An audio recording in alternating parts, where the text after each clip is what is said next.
Hey guys, welcome back to the channel. This is a story about what if Naruto get banished in Resident Evil. Before I start, please support for more amazing content and do consider subscribing to my channel and share this video with your friends. This is written by Kol.wp and link in description and support writer. Let's start the video. Chapter 1. Usually, I'm not very good at telling stories, never been good at listening to them either. But the story I'm about to tell you has to be told. My father used to tell me about a world where everyone would be happy. There would be no diseases, no hunger, no nothing, just happiness. Found out pretty soon that that was a fucking lie. My father used to work for a pharmaceutical company, he was a scientist there, a damn good one. My mother had died during childbirth, so the only person I had was my father. He was my hero, my best friend, my rock. Life was good until that day, the day my whole life changed. We had just finished dinner and, as usual, we were going to play cards before I had to go to bed. But before my father could shuffle the cards and make faces that were only to make me laugh, the doorbell rang. My father opened the door and, from behind his legs, I peered out to see who it was. There were 4 men at the door, all dressed up in business suits, and I recognized them as being my father's colleagues. Apparently, there had been an accident in my father's lab. I remember my father had turned to me, looked me in the eyes and sighed. He nodded and went to get his coat. When he came back he knelt before me and told me he would come back quickly. It was the last time I saw him. The next day one of the men who had come for my father took me to an orphanage and the only thing he told me was that my father would never come back. I was devastated and lost. I wasn't adopted for a while, no one wanted to deal with a broken child, but when I was 7, an American woman came to the orphanage and adopted 2 children. I was one of them, the other was a girl, a little older than me. At the time I did not know that the woman, named Lucy Matthews, was an agent for the CIA and we, the girl and I, were the newest recruits. I do not know why we were chosen, but I know that the recruiting of children by intelligence agencies was done so that the child would be trained from an early age. And that's what happened, for the next 10 years the girl and I were trained side by side, bleeding and struggling to be the best. When I was 17 years old, she and I were separated and we never saw each other again. At the age of 18, my training was over and it was time for my first mission, the mission I had been preparing for since I joined the CIA. It's a long story, so the only thing I'm going to say is that I avenged my father and killed him for the first time. Maybe one day I'll tell you that story but not today. I quickly became known in the agency for the various missions I then took afterward and when my superiors heard not so very good rumors about Umbrella, they realized that they needed someone inside and I was the one chosen for the job. They wanted me to infiltrate Umbrella, one of the largest and most powerful commercial entities in the world, and find as much about the company as I could. I infiltrated Umbrella as a biohazard countermeasure service operative and I did the job for a year until my CIA superiors told me that I had 2 choices. The first one, I aborted the mission and came back, or the second, I became a freelance and continued my investigations. Apparently, if I were discovered the agency would not want anything to connect us so as not to compromise the missions that were being made by other agents. I made my decision quickly and for the next year I continued my mission and worked with Nikolai Genovef and Yuri Lajanova, 2 men that became my partners on assignments for Umbrella. For a while, it seemed like I was going to be able to find something useful about Umbrella to bring to my superiors. But that never happened. My name is Naruto Uzumaki and this is my story. The helicopter propellers were the only thing he could hear and the wind on his face woke him up from his unsettled slumber. He leaned forward, his elbows resting on his knees, and sighed as he placed his head on his hands. The fucking nightmares again. Something that never left him, despite so many years. Many were from the night he saw his father for the last time, but others were from what he saw and dealt with during his time at the CIA. He let the rhythmic sound of the propellers surround him, focus him as he rested on his seat of the chopper that was returning from a mission that he and his 2 partners had just completed. It was nighttime in Raccoon City, the only lights he could see were the ones that shone from the city beneath them. Topper Delta, new orders. Proceed directly to Raven's Gate Bridge. Reinforcements urgently needed. He heard through the headset's radio. Copy that base. On our way. The pilot of the chopper responded. He felt the chopper tilt and set a new route. He lifted his head and straightened his back. It seems the night was just beginning. He withdrew his 2 black Desert Eagles from their shoulder holsters and checked the ammo in the 8-round magazine. Flipping the safeties off and on he placed them back in the holsters. Reaching down he raised a G36K he had placed between his legs when he had stepped into the helicopter. It had a magazine with 44 rounds with a compact holographic sight. Naruto tried to adjust himself in the uncomfortable seat, his clothes not making it easy. He was wearing the custom uniform of Umbrella Biohazard Countermeasure Service. He had a black shirt with the sleeves rolled up with double shoulder holsters for his 2 handguns, elbow pads and black combat pants with a grey camouflage type pattern. He had a black padded bulletproof vest that had the UBCS logo on the back with the name Naruto Namikaze on top of the logo. He has heavy-duty black laced boots, black knee pads, wears black fingerless gloves, and had a watch on his right wrist. Around his neck and over the shirt was a silver cross, which had been given to him by Lucy when he had finished his training, resting on the bulletproof vest. His blonde hair had a buzz cut and he had a short beard. His eyes were blue and he had a well-shaped face with a defined jaw.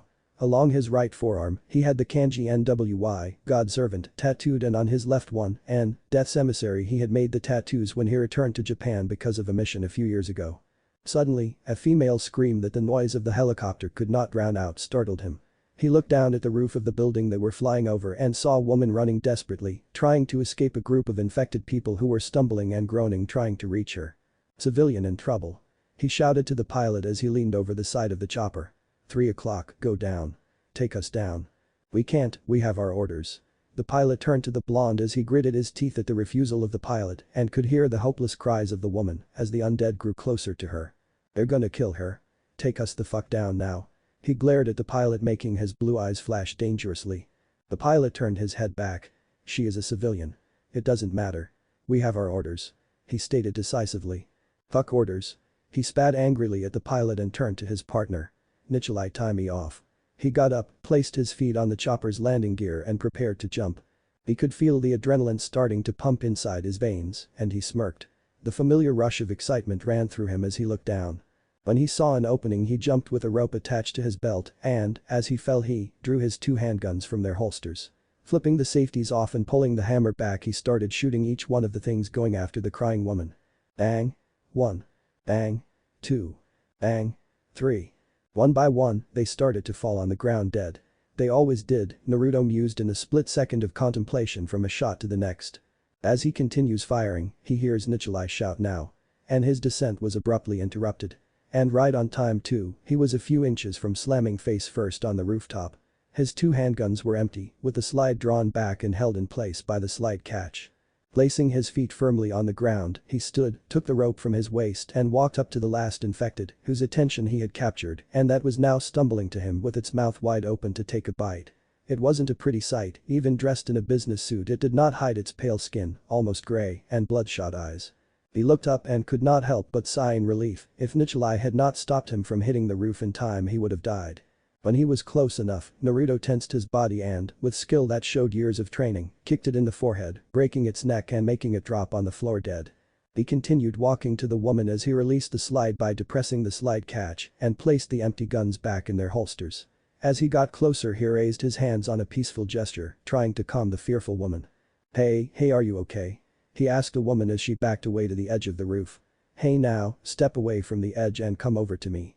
He tried while extending his hand to her. He smiled reassuringly at her, his blue eyes shining invitingly. Everything's gonna be fine. No, it won't. The woman, Marla Mapes, who was a telemarketer at the office building, shouted with tears running down her face. She looked down at the bottom of the building, then turned back to the blonde. I've seen what happens when you're bitten. Naruto looked at her arm, it was bleeding from a bite wound from one of the infected. It didn't look good. We can help you. He tried getting a little closer so if she tried to jump, maybe he could catch her before that. The woman shook her head sadly, face covered in tears. There's no going back. And, turning around, jumped. No. The young umbrella operative ran to the edge and saw the dead woman below on the street dead. Fucking hell. He cursed as his partners approached and looked down as well. Hey. Yuri called him, making the blue-eye man turn from the gruesome scene. We are being called to assist the stars. Come on. Giving one last look at the dead woman below, he frowned and made his way to the chopper. As he got in, the pilot turned around to face him with a mocking smirk on face. Turn around and take us where we're needed before I rip that grin off your face. The blue-eyed man snarled, making the pilot pale and turn around to do just that. Drawing one of his guns from its holster, he removed the empty magazine and gave it to Yuri, who started filling it back up and reached into one of the many pockets of his pants and pulled out a full one. Inserting the full magazine and holstering the gun, he repeated the same action with his other handgun. Then he took the now full magazines from Yuri and pocketed them. Looking down to the city below, Naruto couldn't avoid thinking fucking umbrella. And leaned back, now with his rifle to his chest, ready for what came next. Or so he thought. Chapter 2. Half an hour later, they dropped in an alleyway close to where the STARS and police officers that were doing everything they could to keep the infected back. Men were all over the place as were vehicles. When his feet hit the ground he immediately lifted his rifle and fired at an incoming infected, hitting it on the head. Letting the rifle drop off to the side, being supported by the carrying sling around Naruto's neck, he drew his left handgun with his right hand and fired to cover Yuri and Nikolai as they exited the chopper. When he felt the tapping of Nikolai's hand on his shoulder, he holstered the Desert Eagle and raised his rifle again. As they walked down the alley, the three men were killing undead to make way for the others. The sound of the empty bullet casings falling on the ground and the noise of the weapons firing were music to Naruto's ears. When they finally reached the STARS and police officers they spread out. Naruto, behind a police car, emptied his weapon into the dozens of infected who were staggering to them from the north of the street. Hearing the click of the gun, he dropped it on his chest and pulled it out of a grenade. Pulled a pin with his thumb he threw it to the horde of undead. "Grenade," he warned as it landed and exploded in a shower of blood and limbs, also making one civilian vehicle explode. Taking cover behind the car, he grabbed his G36K again and flicked the gun to the side, making the empty magazine fly away and putting a new one in place. Raising again he looked down the sight and flipping safety fire selector switch to the single fire option to spare ammo, he continued killing them. A few feet away, Yuri was firing at some undead that were coming up the alley next to Naruto. Nikolai was shooting south, preventing the infected from coming any closer. But even so, with the help of the three partners, keeping so many infected back was complicated.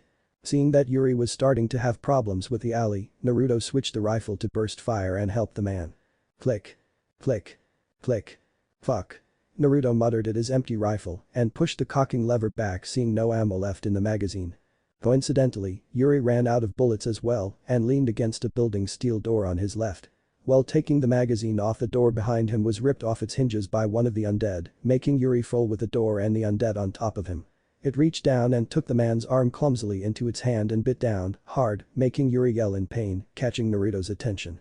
Reacting quickly, he drew his handgun and shoot the undead right between the eyes. "Yuri, you okay?"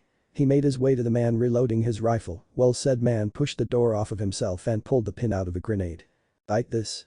He snarled and threw it into the alley, it fell near the incoming infected.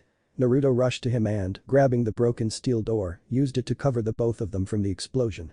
Rocks flew everywhere as the explosion killed the last undead coming through the alley.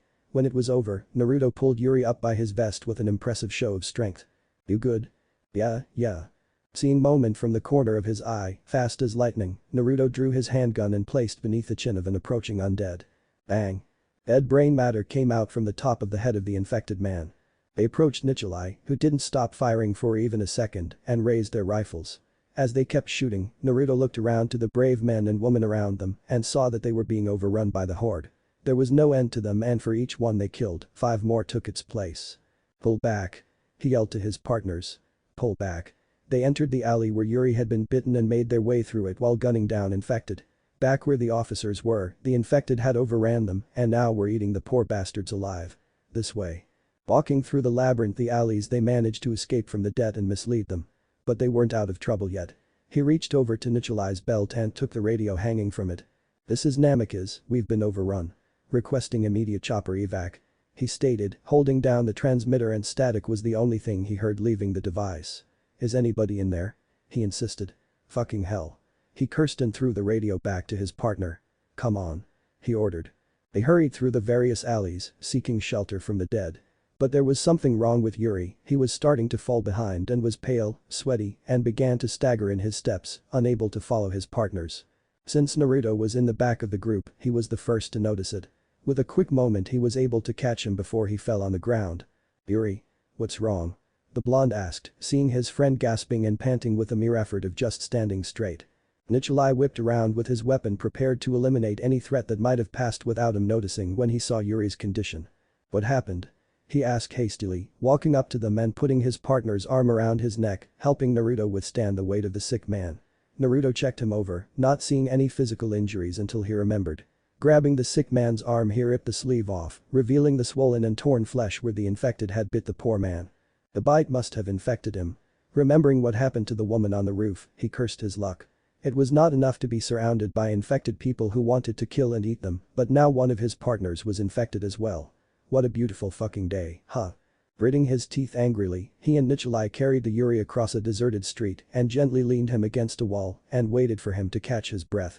Suddenly, the very familiar sound of helicopter propellers was heard. Naruto and Nikolai looked up in anticipation, and there was what they had been waiting for. It was a chopper. Nikolai took out a flare from his pouch and, lighting it up, began waving it around. "Here. We're down here." He tried yelling but it didn't stop. Narrowing his eyes, Naruto noticed that the helicopter was carrying 2 boxes hanging by ropes on the underside of the helicopter. "Where are they going?" asked Nikolai, watching the helicopter pass by them as if they were not even there. Seeing that the chopper was hovering over a hospital, Naruto quickly made his way to Yuri, who was leaning heavily against the wall. "They are landing over there, let's get Yuri, come on." Reaching over, they took hold of Yuri's arms and, each one taking one of his arms over their shoulders, they made their way to the hospital. "Come on man, we're getting out of here." They went towards the building with a hurried pace and, luckily for them, they didn't find any more of them infected on their way there. Reaching the door, they were about to open it when a flash of light made them turn around.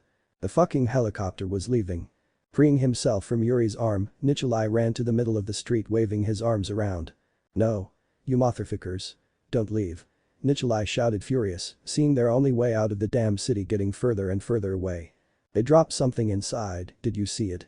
Naruto pointed out, not seeing the boxes he had spotted minutes ago at the entrance of the alley. "Maybe a radio that works," he stated, walking back to them. "Take Yuri." He passed the sick man to Nikolai. Letting his rifle hang from his neck, he drew both of his handguns and made his way inside the, hopefully, deserted building. Sneaking up and down the corridors, with Naruto leading the way, they passed through rooms with glass windows that allowed them to see the interior. In one of the rooms they passed, there was an operating table that was covered with weird-looking tubes. "What the fuck are they doing in this place?" the blue-eyed man muttered as he continued leading his friends. Behind him, Nikolai was almost dragging Yuri, seeing that the man looked like he was going to pass out at any moment. When they reached a large open space area, they saw the boxes that the helicopter had been carrying when it passed them. One of them was open, and that could only mean one thing. "We are not alone here," Naruto thought. "Nikolai." Yuri gasped, pale and sweaty. "Put me down." He almost implored, exhausted from walking in the state he was in. "Okay, rest here." Nikolai nodded, laying the sick man on the ground and approached Naruto, who was checking their surroundings. Not seeing anyone or anything around them, he approached the tow metal boxes, peered inside the one that was open and found it empty, proving that his theory was correct. Walking to the other one, he lifted the already open lid and found nothing in it. "What's this?" Nikolai asked. "Looks like weapon cases." "We don't need weapons. We need evacuation," he yelled, furious, as he kicked the box. "These weren't meant for us," he replied to the raging man as he looked around again. Then, without warning, a blinding pain burst from his arm. "Fuck." Naruto yelled in pain and looked down. An infected Yuri was biting down viciously on his arm, and it fucking hurt. Reacting instinctively, Naruto punched the now infected man in the face and managed to get him to let go. Backing away quickly, he drew one of his handguns and, before Yuri could attack again, Naruto and Nikolai filled him with bullets. "Shit, Yuri," Nikolai whispered, lowering his rifle as Naruto looked down at the bite wound that the now dead infected had left him with. "We need to move and find someplace where I can patch myself up," the blonde told his partner as he placed his gun back in the shoulder holster and raised his rifle as well. The other man nodded and they both left their former partner dead in the middle of the Umbrella Hospital. They found no more infected on their way out of the hospital, but found a few on the streets. Maintaining the same strategy they had adopted, the two men kept walking stealthily through the alleyways, skirting groups of infected along the way.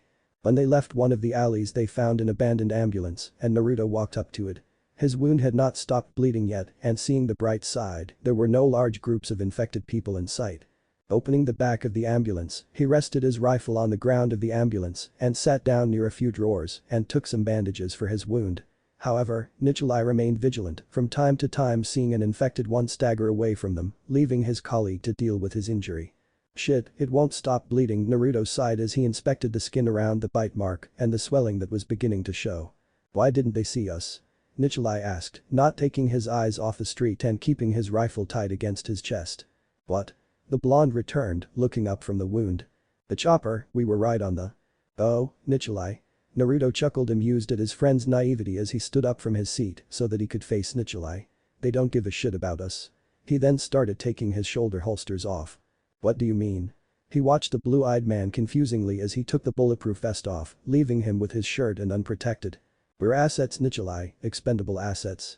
Placing the shoulder holsters back in place and grabbing his rifle from the ground of the ambulance, he turned to his friend. "And we've just been expended." Ring ring. The sound of a phone ringing from inside of a destroyed store startled them, making them raise their guns and be ready to fire. Seeing nobody near, Naruto approached the store and saw a phone screen flashing at the call that it was receiving. Taking it from the destroyed showcase, he pressed the answer button. "Hello," he half answered, half asked. "Thank God you answered. My name is Charles Ashford and I have a proposition for you." Chapter 3. The man on the other side of the line was Dr. Charles Ashford, a key umbrella scientist whose daughter, Angela, was still in the city and wanted them to find his daughter. In return, he would arrange for an evacuation, seeing that Umbrella wanted to sanitize Raccoon City by nuking it, making the infection and any evidence of it be destroyed by the massive explosion. After being told where the little girl was, Naruto and Nicholai accepted the offer and started making their way to the school where she was hiding.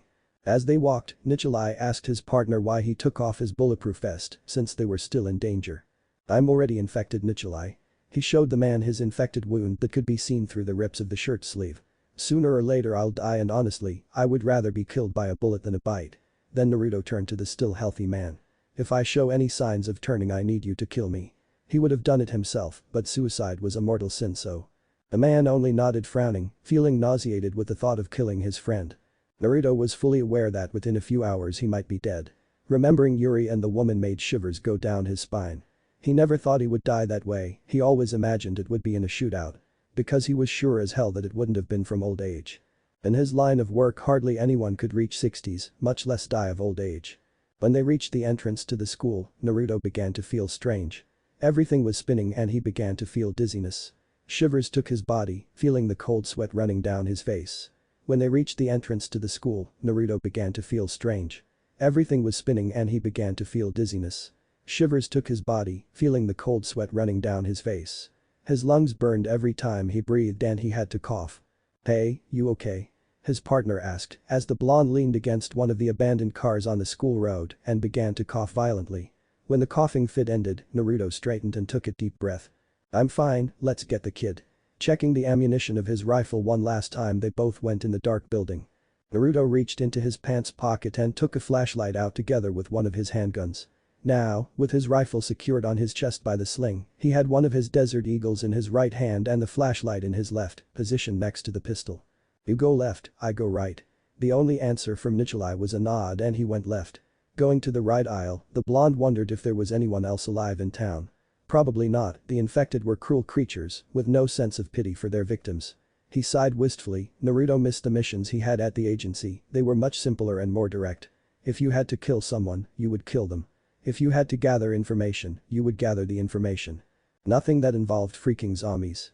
Hearing the sound of footsteps coming from a classroom ahead, he cocked the hammer of the Desert Eagle in his hand and turned the flashlight off, letting the light coming through the windows from outside light his way. With silent steps, he entered the science classroom, which already had the door open. Inside was a man, not infected, wearing a hat and leather jacket. In the hand of the dark-skinned man was a golden Desert Eagle, and he was carefully approaching the door to the closet of the room. Opening the door very quickly, he found a plastic skeleton, the ones used to learn the human skeleton. The man yelped in surprise when the skeleton almost fell on him, and then he laughed as he waved his gun in front of the skeleton's skull. "I see you, mother, ooh, oh shit." From behind the skeleton came an infected, wobbling as fast as he could for the man with the hat. Backing away quickly, the man's back crashed into something solid and a gun was raised over his shoulder. Bang. The undead's head jerked back from the shot that hit it right in the forehead. Looking back, he came face to face with a pale and sweaty blonde man with a short beard and piercing blue eyes. "So did you get the call as well?" the blonde asked, breathing heavily, and holstered his handgun. "What?" the dark-skinned man asked, frowning confusedly. "You're here for the kid, right?" "Oh, yeah. The girl." "Well, said nothing about making a deal with someone else," he sighed, pursing his lips. "I guess it makes us partners. Name's Naruto." He offered his gloved hand, which the other man accepted. "Lloyd Jefferson Wade, but you can call me LJ." They shook hands.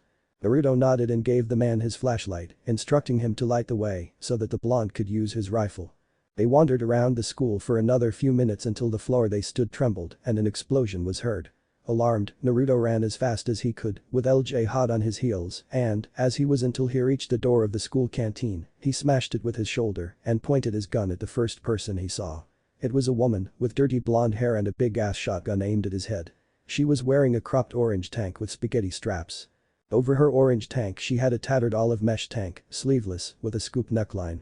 The mesh tank comes down to the level of a short miniskirt and she had dark gray-black jeans, bootcut in hipster style. The middle part of her left pants leg was missing, from above her leg holsters to below her knee. She also had many different holsters, including a web belt with double-strapped leg holsters. She also had twin shoulder holsters and a leather strap slung across her chest, probably for her shotgun.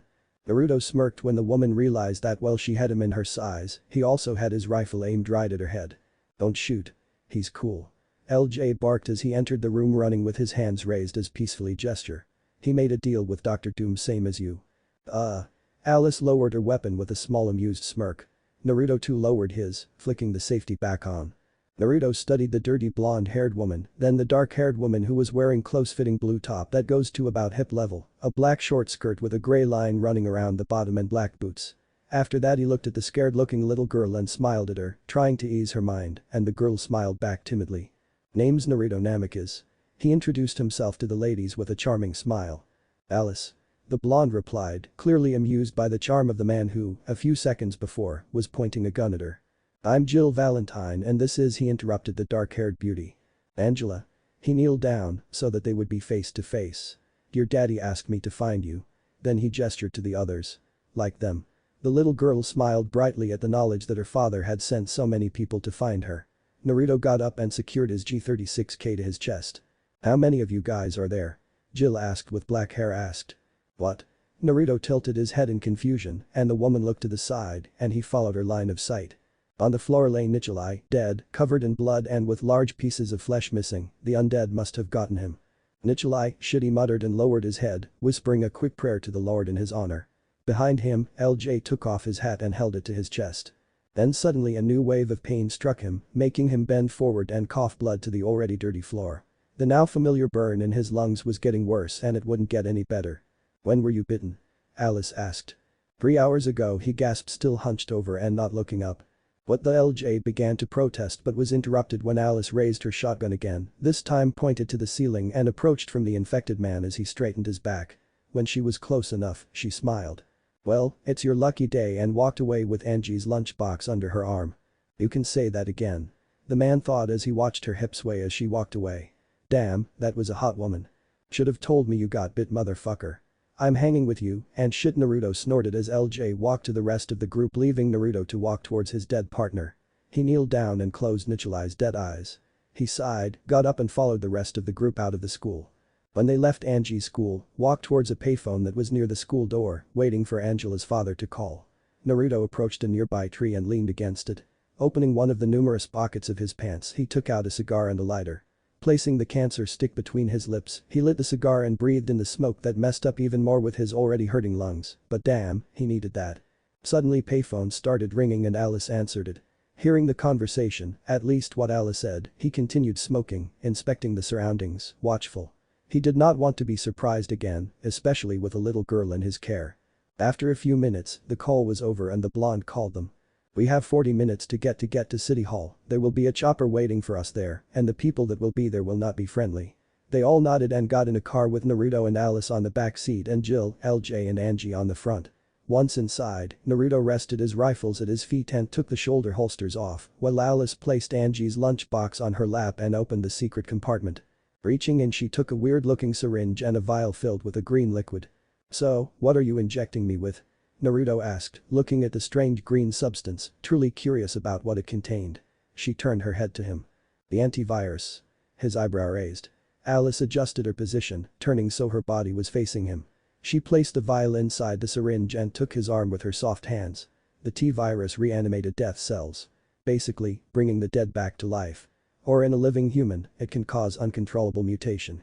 She placed the end of the syringe on his arm and pressed a button on the top, making 6 small needles go into his skin and inject the antivirus. Once inside, the antivirus started to destroy the contaminated cells of the T-virus. Or it can help her walking if the virus is kept in check with this. She showed him the now empty syringe. "The kid's infected?" he asked as looked at the seemingly innocent little girl as she turned from the front seat to look back at them. He smiled reassuringly at her, making the little girl smile back. "Yes," Alice confirmed. "The cellular growth is enough to regenerate her but not enough to cause further mutation." And they infected you with it as well, right? He asked, turning his blue eyes at her. The beauty nodded, never taking her eyes off his. Yeah. And then she smiled teasingly to him. Don't worry, I'm not contagious. Naruto chuckled, was she flirting with him right now? Ooh oh, he liked her already. In the front seat, LJ rubbed his forehead and his hand went down his face, groaning at the situation. Jill bent down and gave Alice a video camera that had belonged to a woman who was with them before Naruto arrived. Unfortunately, she had been killed by some undead children. Naruto had cringed when Jill had told him what had happened, what a shitty way to go. Here, tape the story, I'll see that it gets put to good use. Alice examined the camera in her hands and turned it on. Turning it, she started recording. My name is Alice. I worked for the Umbrella Corporation, the largest and most powerful commercial entity in the world. I was head of security at a secret high-tech facility called the Hive, and she told her story. Naruto leaned back and closed his eyes, hearing her with great care. As he heard the story, he could not help thinking about what he might have found about Umbrella if he had known Alice. Maybe they could have avoided it all. The deaths, the infected, etc.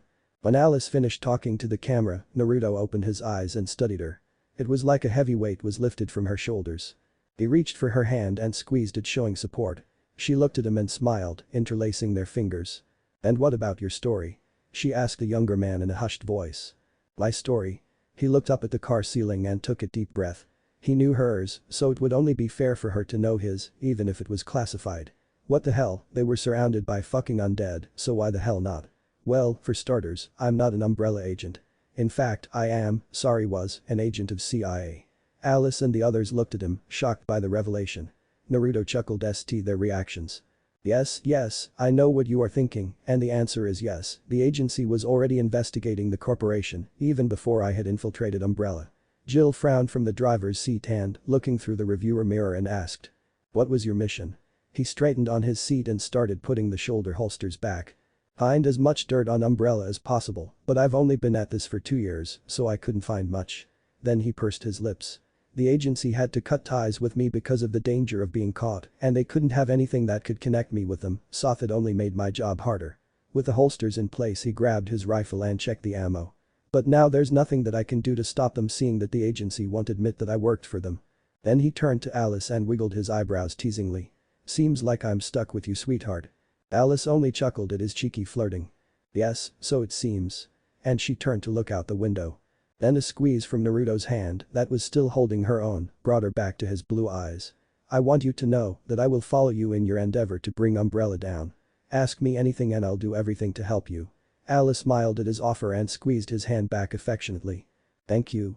She whispered gratefully, her smile never leaving her face until they arrived. Their hands never separated during the trip. Chapter 4. Minutes later they finally reached their destination and dropped the car a mile away from the city hall. They didn't want to be spotted by the guards. Heading closer to their objective, Alice looked up at the roof of the city hall and a small smirk appeared on her lips. She turned to the now healthy-looking blonde as he held Angie's hand, leading the scared little girl through the deserted street near the land side of the chopper. She didn't know why, but the little girl had latched on to Naruto very quickly and the blue-eyed man didn't seem to mind. Hey. She called, getting his attention as well as LJ's and Jill's. I gonna make a detour, I'll meet you there, okay? She watched as a frown appeared on his face and he stopped walking. He looked at the woman that had captured his attention since the first time he had seen her 1 hour earlier. The promise of mischief in her sparkling green eyes made him shake his head with a chuckle. Just try not to get killed. Nodding and still smirking, the woman went into an alleyway on their left. Then he felt a little hand grip the fabric of his shirt and looked at the child. Where is she going? The accented voice asked. Placing his hand on top of her head, he smiled down at her. She'll be back, you'll see. When they were closer, Naruto pulled out some binoculars and surveyed the surroundings from the corner of a building so that he wouldn't be spotted. He could see the chopper and the guards. There weren't many, for what he could see, but still they had to be careful. Looking around to see the best way to approach without being seen, an idea began to form in his head. Looking back, he looked at the others and waved. Come on. And they followed the ex-agent. They walked around the building so that they could approach the inclined access that would lead them to the helipad from behind, out of sight of the guards that were guarding it. Walking closer, Naruto saw 2 guards at the beginning of the access and very quietly he took the sling of his rifle from around his neck and gave it to Jill. Jumping over the small stone wall, he stealthily approached the unprepared guards. When he reached the first, he broke his neck with a quick motion, and the other, now alerted by the sound of the neck of his comrade breaking and the body hitting the ground, did not have time to react as Naruto kicked his once in the chest to stun him then in the head, knocking him out. The other went around and Jill gave him back his rifle. As they passed the unconscious guard, LJ started kicking him until Jill harshly shoved him forward. Angie followed behind Naruto, keeping hidden behind his form as the blue-eyed man had told her to do. As they walked up to the helipad they heard sounds of fighting and they picked up their pace. They managed to arrive just in time to see Alice subduing the rest of the guards with a steel baton in each hand. Breaking the visor of the helmet of the last guard, she discarded the batons and turned to the group as they made their way to her. If she had looked back, she would have seen one of the guards that had been pretending to be passed out, raised from the ground and was about to shoot her. Quick as lightning, Naruto drew his handgun and fired. The bullet leaving the barrel of the gun and making its way through the guard's neck, killing him. "You missed one, sweetheart." He smirked at the woman as she looked at him surprised. Alice only chuckled and gave him a wink. "That's what you're here for." After being rewarded with a snort they made their way inside the chopper. As they went inside, Naruto ran his eyes through the surroundings and, not seeing anything, he was approaching the chopper's ramp. "We've to hurry." Alice whispered from inside the chopper with a panicked voice. "We're fine, we've time." Naruto tried to reassure her, but she cut him off. "No. We've to hurry." She rushed to the cockpit with Angie behind her. Naruto looked around the open space of the helipad and out of the fog near the gate came a monster, unlike anything he had ever seen, even the undead couldn't be compared to it. It was enormous, its entire body was extremely disfigured and unrecognizable from anything he had ever seen.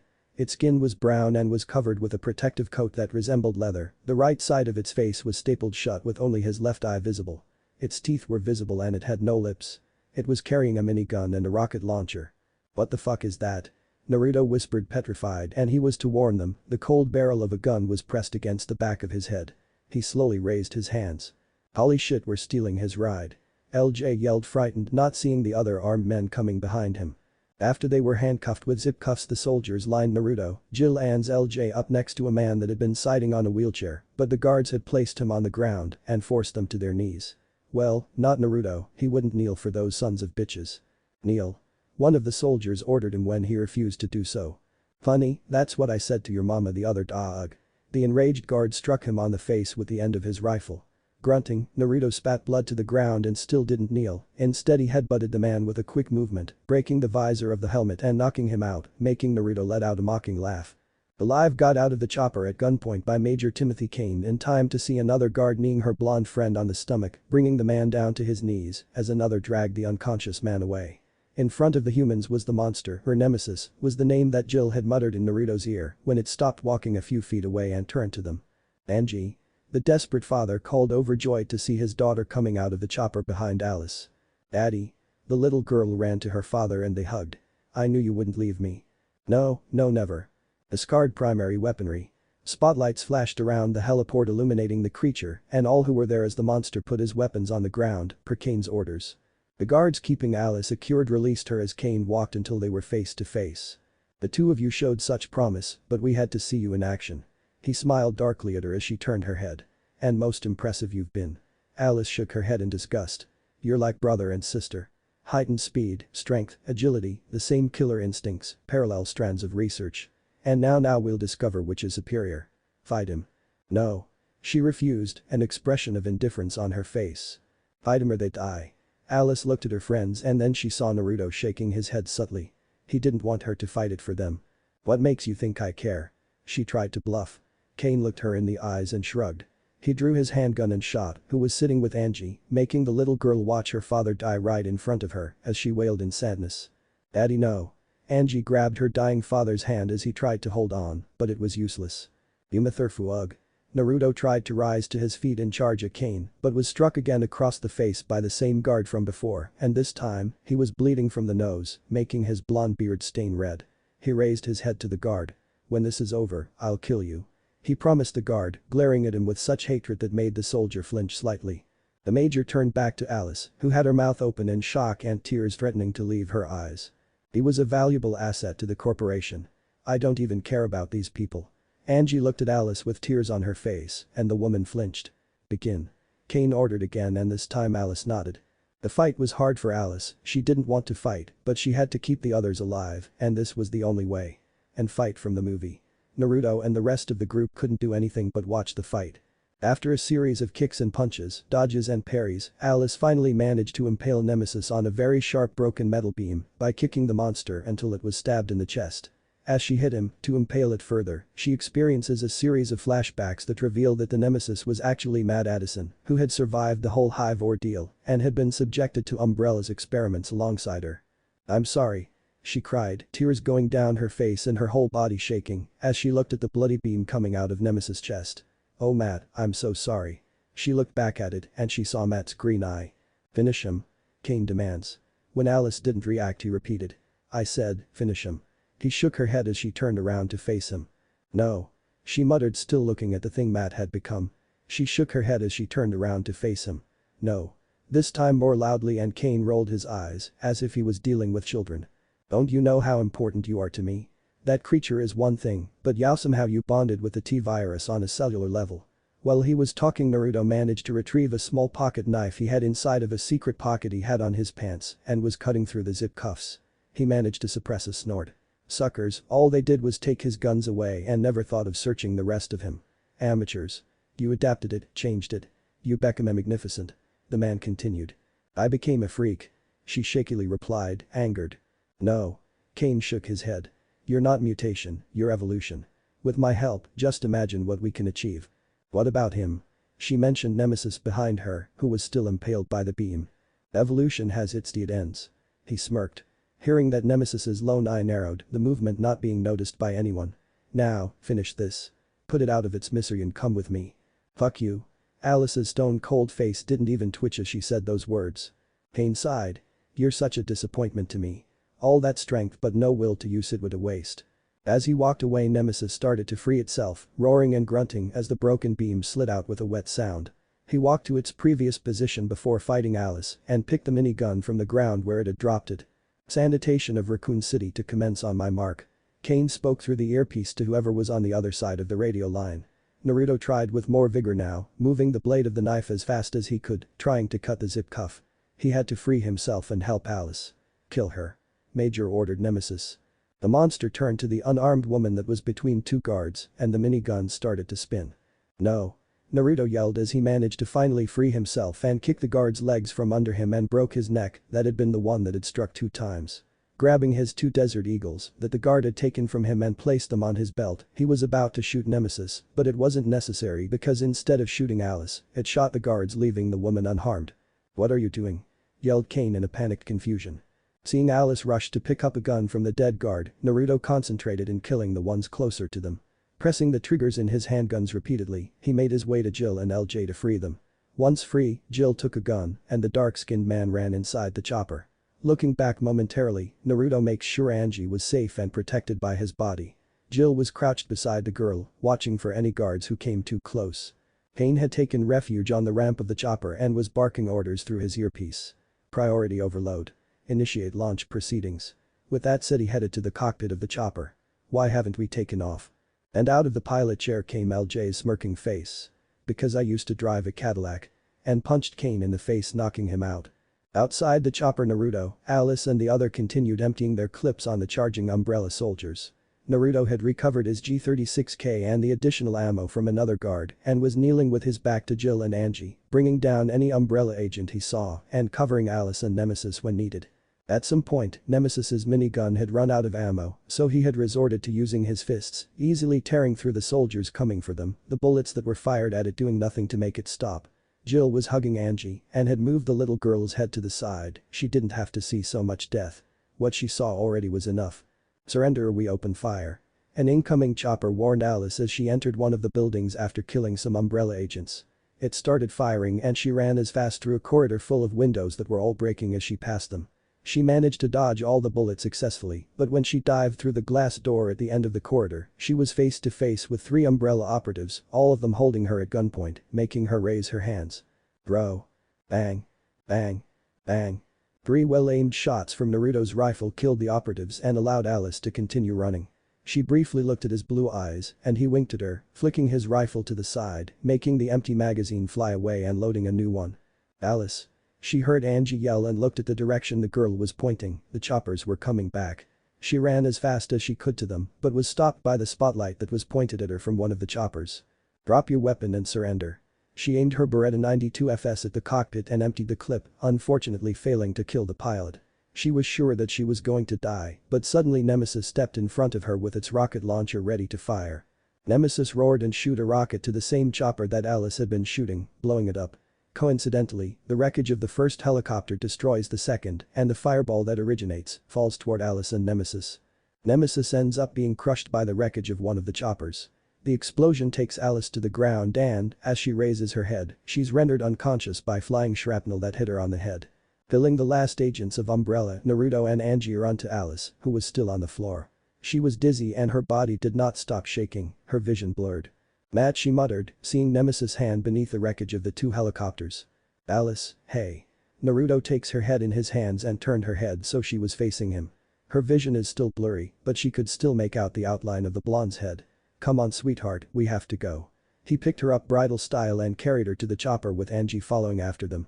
When they entered the chopper, Jill was holding Kane by the front of his shirt with one hand and the other was holding a gun beneath his chin. "If you expect me to beg, I'll not," he said through gritted teeth. Naruto placed Alice on her feet and she made her way to the cruel man. Grabbing him, she threw him onto the ramp of the chopper as it was rising.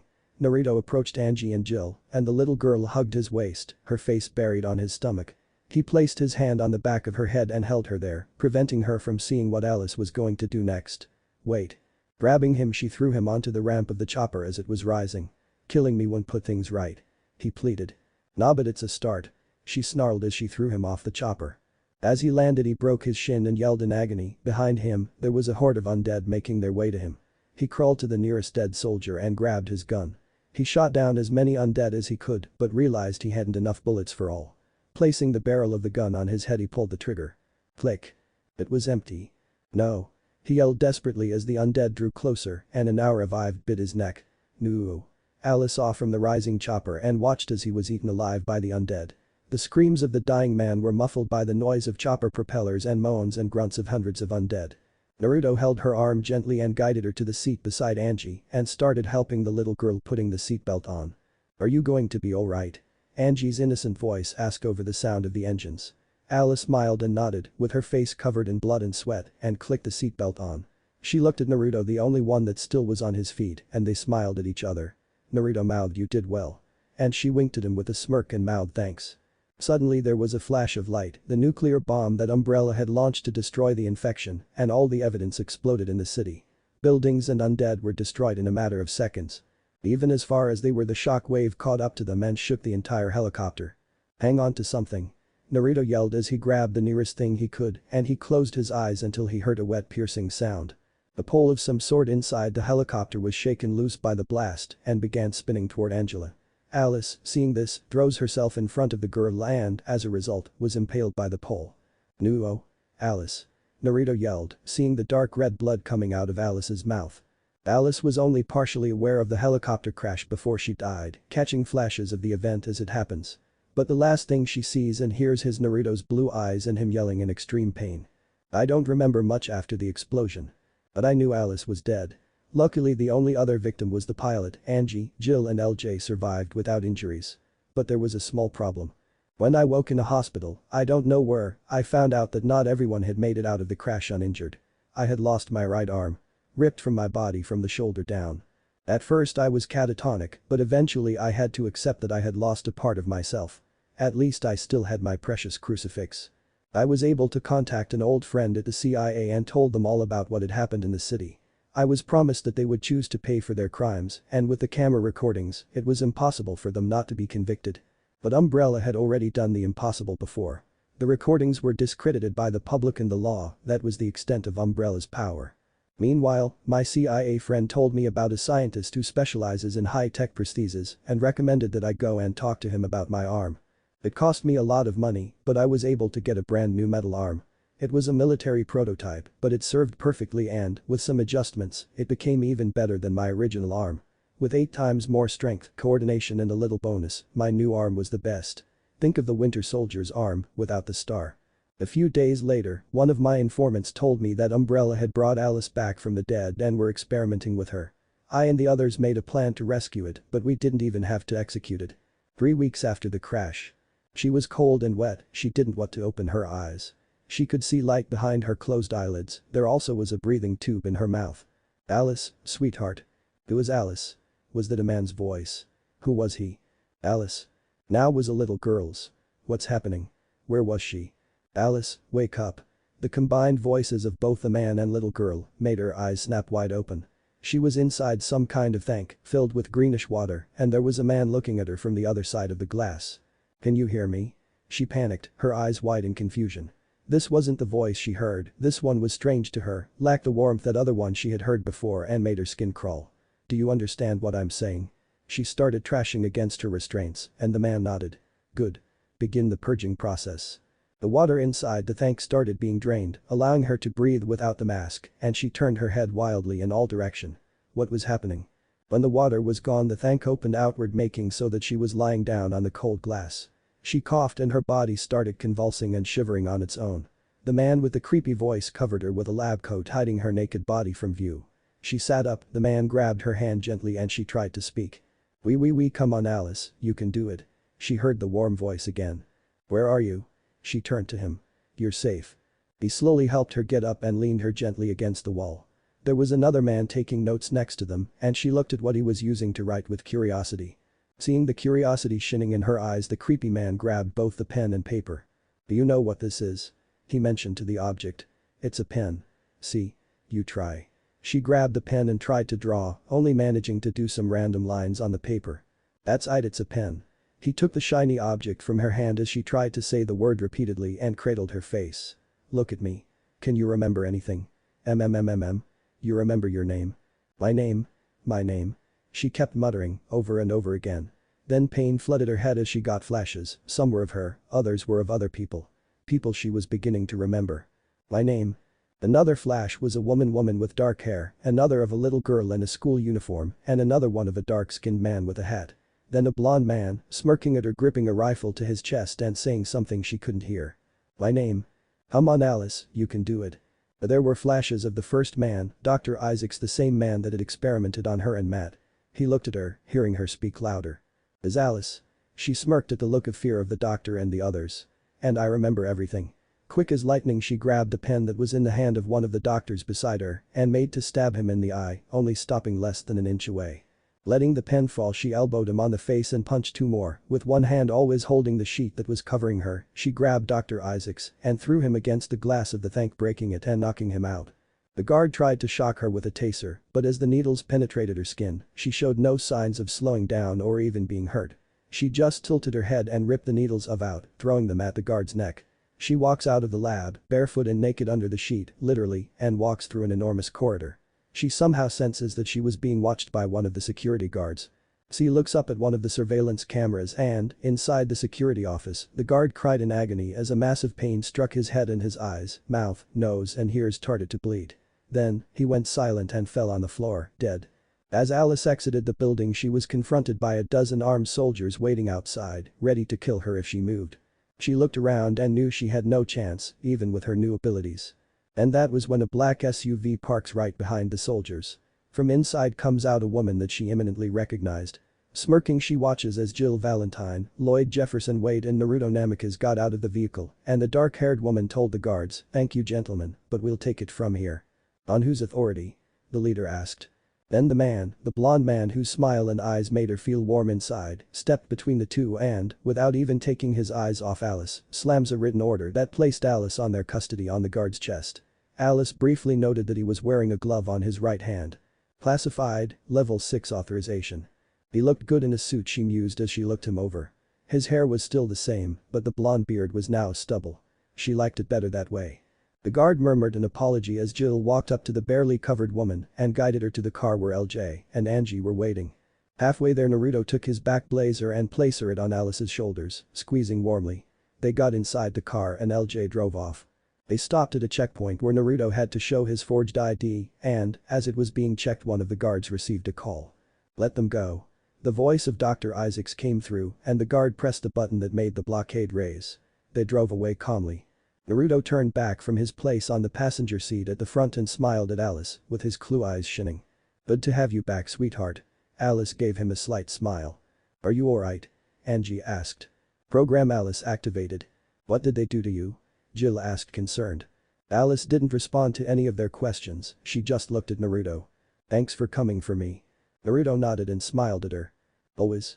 But that said, she looked out the window and knew that she shouldn't get comfortable because it wasn't over, far from it. It was only the beginning. Hours later. After hours of driving through the state, they drove to one of the safe houses Naruto had had since his time in the CIA.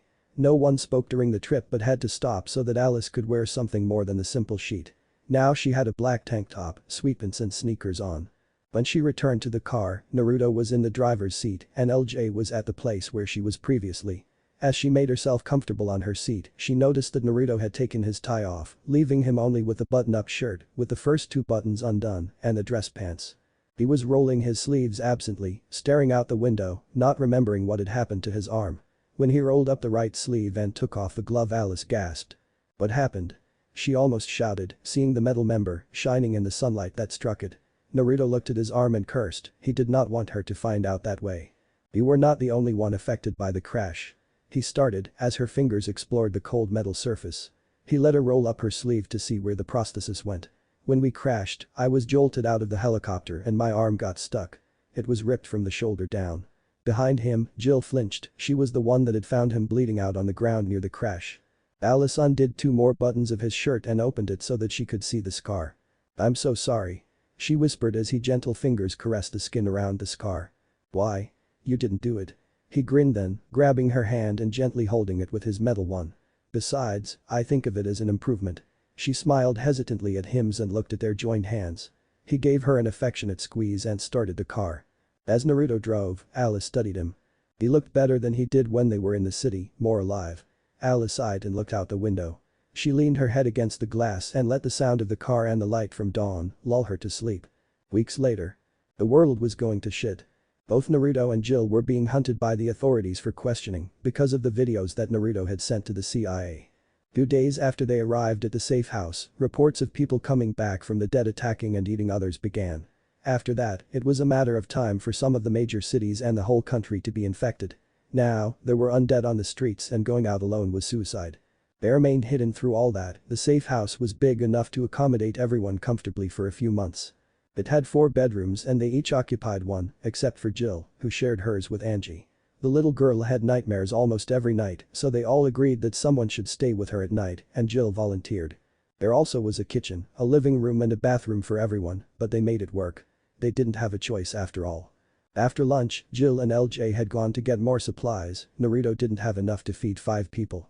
He never thought that he would be in a situation like the present one, so he only had provisions for 2 in the safe house. Naruto sighed, leaning his left arm against the shower wall. He had to remove the metal one seeing as it could not be wet, and shivered. The hot water had ended 3 days ago, so no cold showers. Turning to the water, the blue-eyed man dried himself as best he could with just one arm. Thankfully, the CIA trained their agents to be ambidextrous. He put the metal arm back in place and left the bathroom, wearing a t-shirt and sweatpants. In her room, Alice was sitting on her bed thinking and sighed. She knew she had to leave, Umbrella would come for her sooner or later, and she wasn't going to take the risk of them catching her with her friends. She heard footsteps behind her door and then a knock. Alice. It was Naruto's cheerful voice. You've been in there for hours, you'll need to come out eventually. She sighed again and closed her eyes. This was something she would miss, his voice, his eyes, his warmth. She knew she had had some kind of feelings for him, and that was the worst part. It made her attached and she knew that if she acted upon those feelings, she wouldn't be able to leave. The weeks they had to get to know each other revealed to her a lot about his personality. He was a cheerful person, focused when it was accurate, kind, and excellent with Angie. Of course he had imperfections, he can't cook anything but ramen.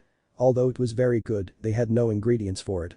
He often left alone to get some supplies, which was very dangerous with the dead walking the streets. Can I come in? He asked. Yes. He opened the door and saw her wearing a white tank top and shorts. Her dirty blonde hair was still wet, she had taken a shower before him and closed herself in her room. What's wrong? He asked seeing her troubled look and sat next to her on the bed. She looked him in the eye and her heart throbbed with the pain of knowing she was leaving. And here he was, concerned with how she was doing. Nothing, just thinking. Naruto hummed in response. Thank you. She whispered. MMMMM. He tilted his head in confusion. You came for me even if you didn't have to. He grasped her hand, interrupting her. Alice. He smiles at her, the same smile that seemed to be just for her. "I'll always come for you, I owe you that much." She frowned and shook her head. "You don't owe me anything." Naruto chuckled. "That came out wrong, sorry." He cleared his throat. "What I meant was that you're one of my special people and I'll always move heaven and earth to help them." Then he smirked. "Even if they're already halfway there." Alice presented him with a light chuckle. It warmed her inside to know that, and it pained her at the same time. She looked down at her feet and thought for a long moment. The man looked at her and sighed. Reaching to the back of his neck, he took his necklace off. "Here." She looked at him and he placed the crucifix around her neck. "This is for you." Alice looked at the object, shocked. "I can't accept this." She muttered and was about to reach back when Naruto captured her hands with his. "It's a gift, a way of you knowing that no matter what, I'll always be there for you." She gazed his blue eyes and smiled, even if her chest was caving in with pain. "Thank you."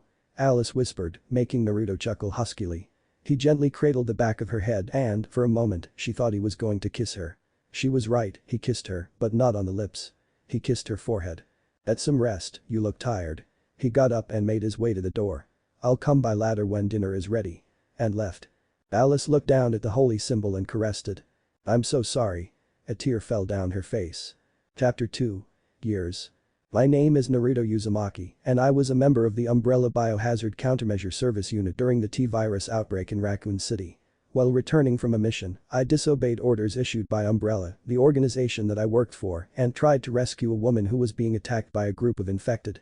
However, the survivor was bitten in the arm and thus contaminated with the virus. Knowing that she would eventually die and turn into the same things that had attacked her, the survivor decided to commit suicide by jumping off the building, despite my efforts to try and save her life.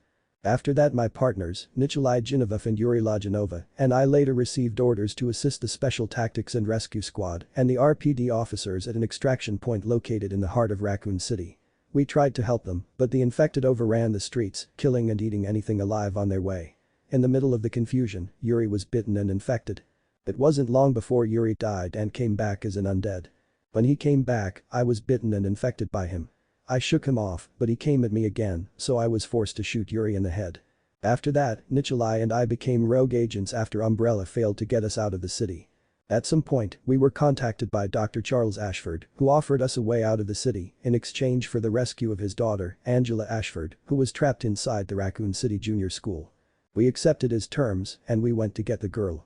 When we arrived, my partner and I parted to cover more ground and find the hopefully still human and alive kid.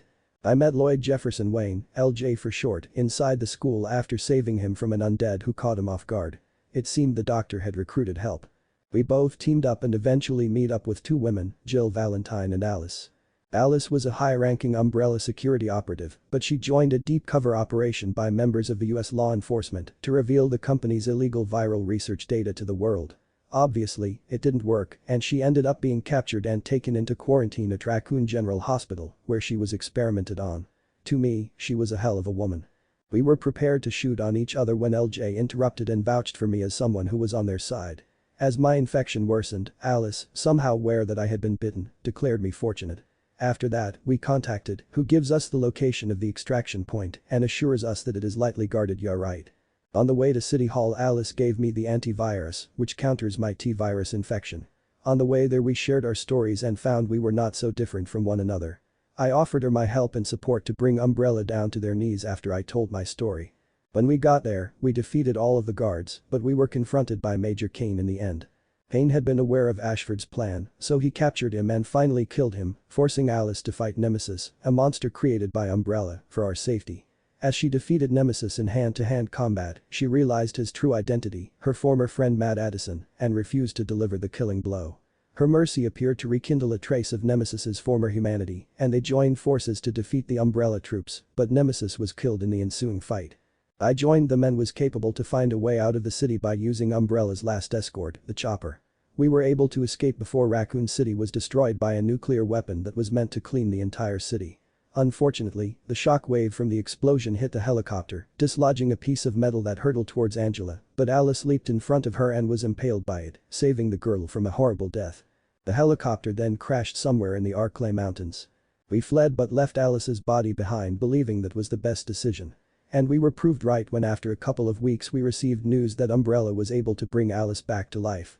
We managed to rescue Alice, but she was different, they had done something to her. After a few days, we got to a safe house that I had and stayed there for a few weeks. At first everything seemed fine, but eventually, the infection began to spread across the continent.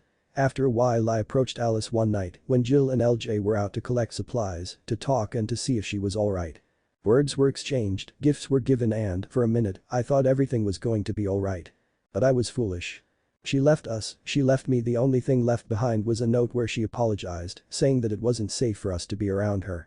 I was very angry for a while, but eventually understood that she must have had a good reason to leave. Weeks after that the infection was uncontrollable and had spread around the world. We left the safe house and, for a year, roamed the United States, searching for anything that would help us survive. After a while, our group was divided. Jill and Angie were separated from LJ and me when we were confronting a group of survivors that wanted to steal our supplies. After a couple of weeks searching, we were able to find Angie, but not Jill. Angela stopped talking right about that time. I think she has some kind of trauma lingering from being alone all those days. Months later we joined with Claire Redfield's convoy of survivors, traveling through the Nevada desert and the ruins of Las Vegas. I became a kind of lieutenant for Claire since my military training and my skills made me a very good survivor, so I helped her guiding the convoy through the sea of death and infection that now covered the earth. Even if she already was doing a fine job at that. Now, there is only one thing we all have to focus on. Survive. Present time. In the middle of a highway somewhere in Nevada, an undead that had just killed a human that had stopped in the middle of the desert to fix his car but found himself caught off guard as the walking corpse surprised him from behind and killed the human. Now, the walking corpse was feasting on the flesh that it hungered for. It was in the middle of eating a lung when it heard a sound, unknown to it, of a car. It turned its rotten head and was greeted with a Hummer to the face. It rolled beneath the vehicle and came to a stop a few feet away. It raised its ugly head again and received blades attached to the tires of a school bus full of people, including children, in the face again, effectively killing it. The spray of blood that came from its head splashed the of the bus. "Oh ho ho, that was a juicy one, huh?" chuckled the driver of the bus, Otto, looking back to the cheering kids. The convoy was constituted by 6 vehicles, a bus, an ambulance, a yellow Hummer, a van, a military truck and another truck that carried gas. Driving the military truck was a man with short blonde hair and an equally blonde beard and deep blue eyes. He also had a scar going from the top of his left eye down to his cheek. He was wearing a black long-sleeved shirt with a black bulletproof vest over it where he had ammo magazines attached to. He had black combat pants and he had attached holsters to his thighs. On his hands were fingerless gloves and he also had a dark green scarf around his neck. In the holsters, he had his 2 trustworthy Desert Eagles and, strapped to his belt, was the sheath that had an all-black machete inside. He had found it over a year ago in an abandoned campsite and had learned to use it paired with one of his guns. Naruto sighed as he looked at the teenager next to him. Angela was now 16 years old but looked almost the same as the first time he had met her. After losing Jill and spending days alone, surrounded by flesh-eating monsters and God knows what else, she stopped talking, choosing to communicate using sign language that, thankfully, Naruto had learned it during his time at the CIA. Only a handful of people in the convoy knew how to sign, so normally the girl kept to herself, following closely behind her girlfriend Kmart, who also took upon herself to learn sign language. Right now, the girl was looking out the window, trying to distract herself from the heat inside the truck. Dressed in her black tank top, jeans, and boots, she could do little to nothing against the weather. Angie's gaze turned to the Naruto, who was now concentrating on the road and smiled. The blonde had become her father over the last 5 years and she trusted him with her life. He was her teacher, her confidant, her rock, and her heart had broke seeing how personal he took when Alice had abandoned them. She knew that the mercenary had feelings for the mysterious woman and he had closed up after that, only showing his true self to her and a few selected people. Her condition had all but disappeared by some strange reason and that had allowed her to survive this infernal world they now called home. Noticing Naruto roll the sleeves of his shirt, she saw his metal arm. Due to the experiments that the scientist that had gifted Naruto with his new arm, the man now was almost superhuman, easily compared with the abilities demonstrated by Alice in Raccoon City. His body had adapted to the strength of his metal arm and had balanced itself so that it was not only his arm that had an improvement, he was faster now, stronger, his senses were heightened, the wounds that would take a normal human a month to heal, healed in a week or 2. Naruto had taken full advantage of his new abilities to protect the ones he loved, fighting tooth and nail to make sure they were all safe, even if that meant that he would get injured in their place. "Hey, Naruto, this is Claire." He reached for the radio and pressed on the transmission button as the voice of the leader of the convoy, Claire Redfield, came through the radio that was attached to the van's dashboard. Well, if it isn't the angriest ginger in the world, what's up, Red?" He teased, making Angie giggle. "You got any smokes?" Naruto snorted, he should have guessed.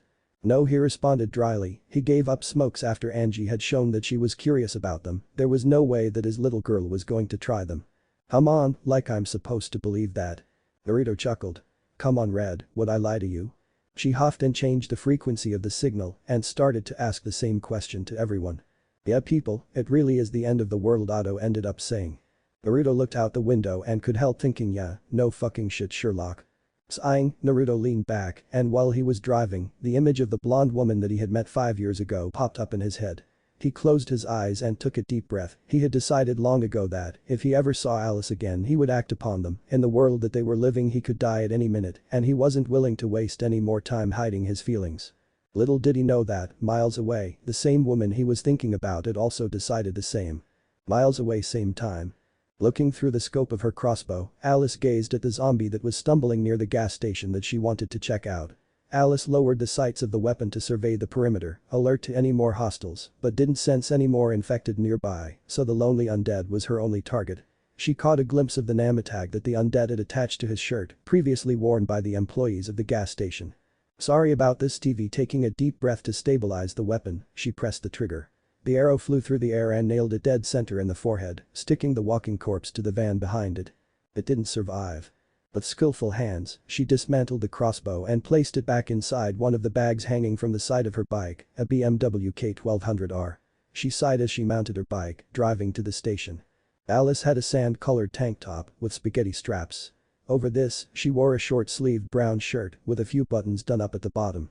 She also had brown full chaps with stocking-style straps at the front, which appeared to be part of her shirt, as well as short olive cotton cut-off shorts. Her olive twin-leg holsters were held with waist straps that crossed over at the back, she also had a dark scarf and fingerless gloves, and had a full-length, light brown duster coat. Under her shirt, she had the cross that Naruto, the man that she had feelings for, had given her before she left him and a few others. She had kept it, and it was very dear to her. She approached the gas station and parked her bike in front of one of the gas tanks. Getting off the bike, she glanced around, taking note of the collapsing structure and worn-out look of the place. She neared the tanks, with the hope that it still had a bit of gas left. But as she took the hose and tried pressing the trigger, nothing came out. She put it back in place with a frown and knocked her knuckles against the gas tank, hearing the hollow noise that it made. Alice sighed in frustration as she walked up to the door of the station and drew her gun from its holster. Raising the gun, she entered the dirty, rejected establishment. It had already been looted, the shelves that previously contained all kinds of food and liquids were now empty, and there were just empty cans of food. Clink. Startled, Alice turned around and looked down, she had stumbled on a jar with small coins near it. Sighing in relief, she carefully walked to the only closed door of the area, her silent steps making no noise as she approached it. With her right hand still gripping the gun, she opened the door with her left. Asp. The foul smell of the decaying corpse and the flies hovering around it made her grab her scarf and cover her mouth and nose to block the stench. Alice coughed and waved her arms around, trying to keep the flies away from her. Looking down, she caught sight of a journal, so she grabbed it fast and left the station, almost running out. When she got out and approached her bike, she heard through the radio the transmission that she had been hearing for a good week. "This is Claire Redfield's convoy, broadcasting for any survivors. Is anybody out there?" The voice was of a man, so she had long since come to the conclusion that this Claire was their leader. As the message repeated, she looked at the undead she had killed when she arrived. There was crow eating what was remaining of its eye. She got on the motorcycle and opened the journal, where she saw pictures of satellite footage and postcards of Alaska, with the word isolated underlined. She looked at the horizon and, for a moment she thought of a place where a blond man with the deepest blue eyes she had ever seen could be holding her in his arms, a place where the warmth that irradiated would cover her from head to toe, and maybe, just maybe, they could finally be happy. Those feelings that she had for Naruto were one of the things that kept her going through the hell that covered the planet. It had been so hard to leave him, it broke her heart to do so, and, after years, she just wanted to see him again and confess her feelings for him. And that was what gave her hope. Now, with a smile on her lips, she started the engine of the bike and continued on her journey through the desert with a certain blonde man in her thoughts. Chapter 3. The Motel. After 4 extra hours of driving through the wasteland, the convoy finally stopped. Naruto and LJ were on top of the bus scouting the motel a few miles up the road through some binoculars. Naruto was kneeling on the roof of the bus, while LJ was sitting, inspecting the surrounding area, but found no signs of humans, still alive or otherwise. Seems quiet, the blond man commented as he handed the binoculars to his dark-skinned friend. LJ was one of the few people that he truly trusted in what was left of the world, along with few others. Yeah. LJ accepted the binoculars. Don't they always? Touching the earpiece he had in his left ear with his metal hand, he contacted Claire. "Red. Looks clear, shall we go in?" Naruto asked the woman, who was near her Hummer. "Your choice, boys." Nodding, Naruto patted LJ on the back as he raised to his feet. "Come on, let's go." He grinned excitedly as jumped to the ground, producing a cloud of dust when he landed. "Let's go, brother." Walking to the Hummer, Naruto looked sideways to his friend. They had known each other for 5 years now and had been surviving together after they lost Jill. He was a good man, and Naruto was happy he had found happiness with the convoy's Dr. Betty. LJ was one of the small group of people that knew the depth of his feelings for Alice. He sometimes talked with Angie, Kmart, and Claire about what happened in Raccoon City, and after that. They were also the ones that helped him control his new abilities and come to terms with them.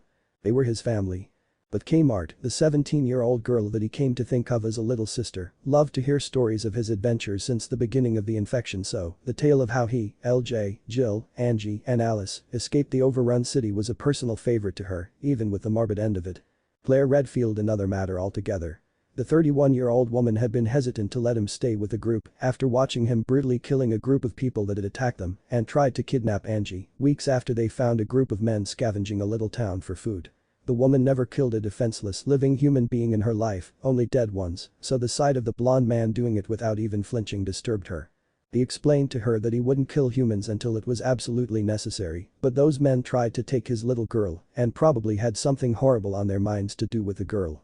Making his way towards the yellow Hummer, he drew one of his handguns from its holster and he checked the ammo. Better be prepared for anything was one of the first things you learn nowadays. LJ drove them to the entrance of the motel and, when they arrived, he turned the engine off. "You ready, N?" "Always, brother." Cocking his gun, Naruto got out of the car and, with careful and silent footsteps, the two of them approached the already open glass door of the motel. Naruto went inside, first checking the ruined lobby and front desk. It was clear. LJ joined him and looked around the place. "I'm gonna get me a room, I'll take a water, a jacuzzi, and I'm gonna rent me a porno." Naruto chuckled at that as the dark-skinned man grinned. Sometimes, getting the blonde man to even smile was a pain in the ass. "Yeah, you do that while I check out the owner's office." LJ nodded and went to check the rooms in the corridor on the left while Naruto prepared his gun and went to the office. The windows were sealed with wood planks, probably to keep the walkers out, the blonde man thought as he approached the destroyed office door. Turning the corner, he inspected the room. It was trashed, the furniture was damaged and worn out and had nothing interesting or worth taking, so he went to the next room ahead.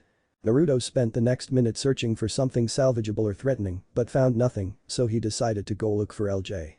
As he walked through the corridor the other man had taken, he heard sounds of a struggle, LJ's voice, and gunshots. He ran to the room where the sound was coming from and saw an undead woman jump on LJ and pin him to the bed. Before the undead could bite his friend, Naruto grabbed it by the back of its neck with his metal hand and threw it against the only mirror in the room, shattering it. The corpse was momentarily stunned, so he took his handgun out and shot it dead center on the forehead. LJ sighed in relief and collapsed on the bed. Meanwhile, Naruto looked down and saw another zombie, this one already dead, killed by LJ before the blonde managed to arrive. "You good?" The grin on his face was growing. "Didn't piss your pants this time, did you?" He roared in laughter as his friend gave him the finger. Roughly a year ago, they had been attacked by a group of undead and, for some reason, LJ had pissed himself as they tried to escape and Naruto never let it go. "What happened? You two okay?" Claire's panicked voice was heard from Naruto's earpiece. Still chuckling, Naruto brought one finger up and pressed on the transmission button. "We're fine, LJ's a little banged up, he'll survive." Glancing at the dead zombies and then at the still alive man, Naruto approached him and helped him up. He had a scratch on the head, probably from hitting his head somewhere during the struggle, and it was bleeding, leaving a trail going down his left cheek. "Tell Betty to come over to check up on him. Otherwise, it's all clear, you can move in." "Roger that." "Come on, old man." With one of LJ's arms around his shoulders, they made their way to the lobby. "Old man my ass," LJ grumbled, making Naruto chuckle yet again. Once in the lobby, Naruto sat the older man on one of the chairs and saw the ambulance and school bus parking outside. From the ambulance emerged a dark-skinned woman with sunglasses. She walked up to them with a medkit in hand. "Somebody needs my help." Betty had been a nurse before the world had gone to shit, and a damn good one too. She had patched Naruto up more time than he could remember, bullet wounds, scratches, you name it. It's nothing, but if you insist, Naruto groaned. They were flirting in front of him again. Betty knelt by the chair and looked at the wound closer. That's right. She gently moved his head to get a better look. So sit back and relax. Opening the med kit, she grinned teasingly. You like playing rough, Oh, I've had worse, LJ smiled. I'm sure. But you've always been gentle with me, Betty. Nope, Naruto couldn't take it. Oh god, I'm out of here. He started walking, but a hand on his arm stopped him. You're going nowhere until I get a look at that wound, she sternly said and gestured to his shirt. Let me see. Sighing, Naruto took his vest off, then pulled the shirt up, showing a white bandage with a little red on it that was around his stomach. He had been shot a few days ago, protecting the convoy from some raiders. After toughing it for a while, Betty reached inside the medkit and took some more supplies. You shouldn't waste those on me, he grunted as she ripped the old dressing off quickly. Maybe, she said, covering his wound back up again. But there is a little girl out there that needs you more than anything right now, and you being hurt doesn't help a bit. He shook his head as she turned back at LJ and walked out. Hey Namikaze. He turned around and saw Mikey, their computer expert. Claire wants us to set the perimeter. Okay, consider it done. It was already getting late, the sun was approaching the horizon. The blue-eyed man went to the back of the military truck and saw the quad bike already out and prepared. Nodding in thanks at Eddie, one of the survivors, he got on the bike and turned the engine on. On each side of the bike, there were 10 metal ticks with cameras and motion sensors attached to them. They were Mikey's creation, a way to make sure they were safe if they stopped somewhere for a long period of time. Revving up the engine, he started setting the perimeter up, stabbing the metal sticks in the ground at regular intervals. He was on his last 3 when he heard Claire's voice through the earpiece. Hey Naruto. Ginger. Was the response she got, making the woman sigh in annoyance. All that ramen is slowing you down. Get your ass in gear, numbnuts. I want my perimeter up. He chuckled and placed the last one, making his way back to camp. When he arrived, he saw Kmart and Angie waiting for him with cans of food in their hands. They were giggling, and Angie's hand were so fast, he couldn't understand most of what was being signed. Something about blondes and long hours of driving. When he was close, Kmart presented him with the cans and a grin. He loved that they could be so happy, even with all the shit that was happening around them. So, I've got pork and beans and canned fruit, which one do you want? Naruto, still on the bike, eyed each can with a critical eye. Kmart rolled her eyes and gave him the pork and beans one, not wanting to wait forever until he decided. Naruto chuckled as he got off the bike and walked with the girls to the van, where Mikey and Claire were making sure that the perimeter was functioning correctly. There's a storm coming our way, Mikey announced as he inspected the live footage and saw the clouds gathering. Cursing, Claire got out of the van and started barking orders to the convoy people to pack things up and get inside the vehicles.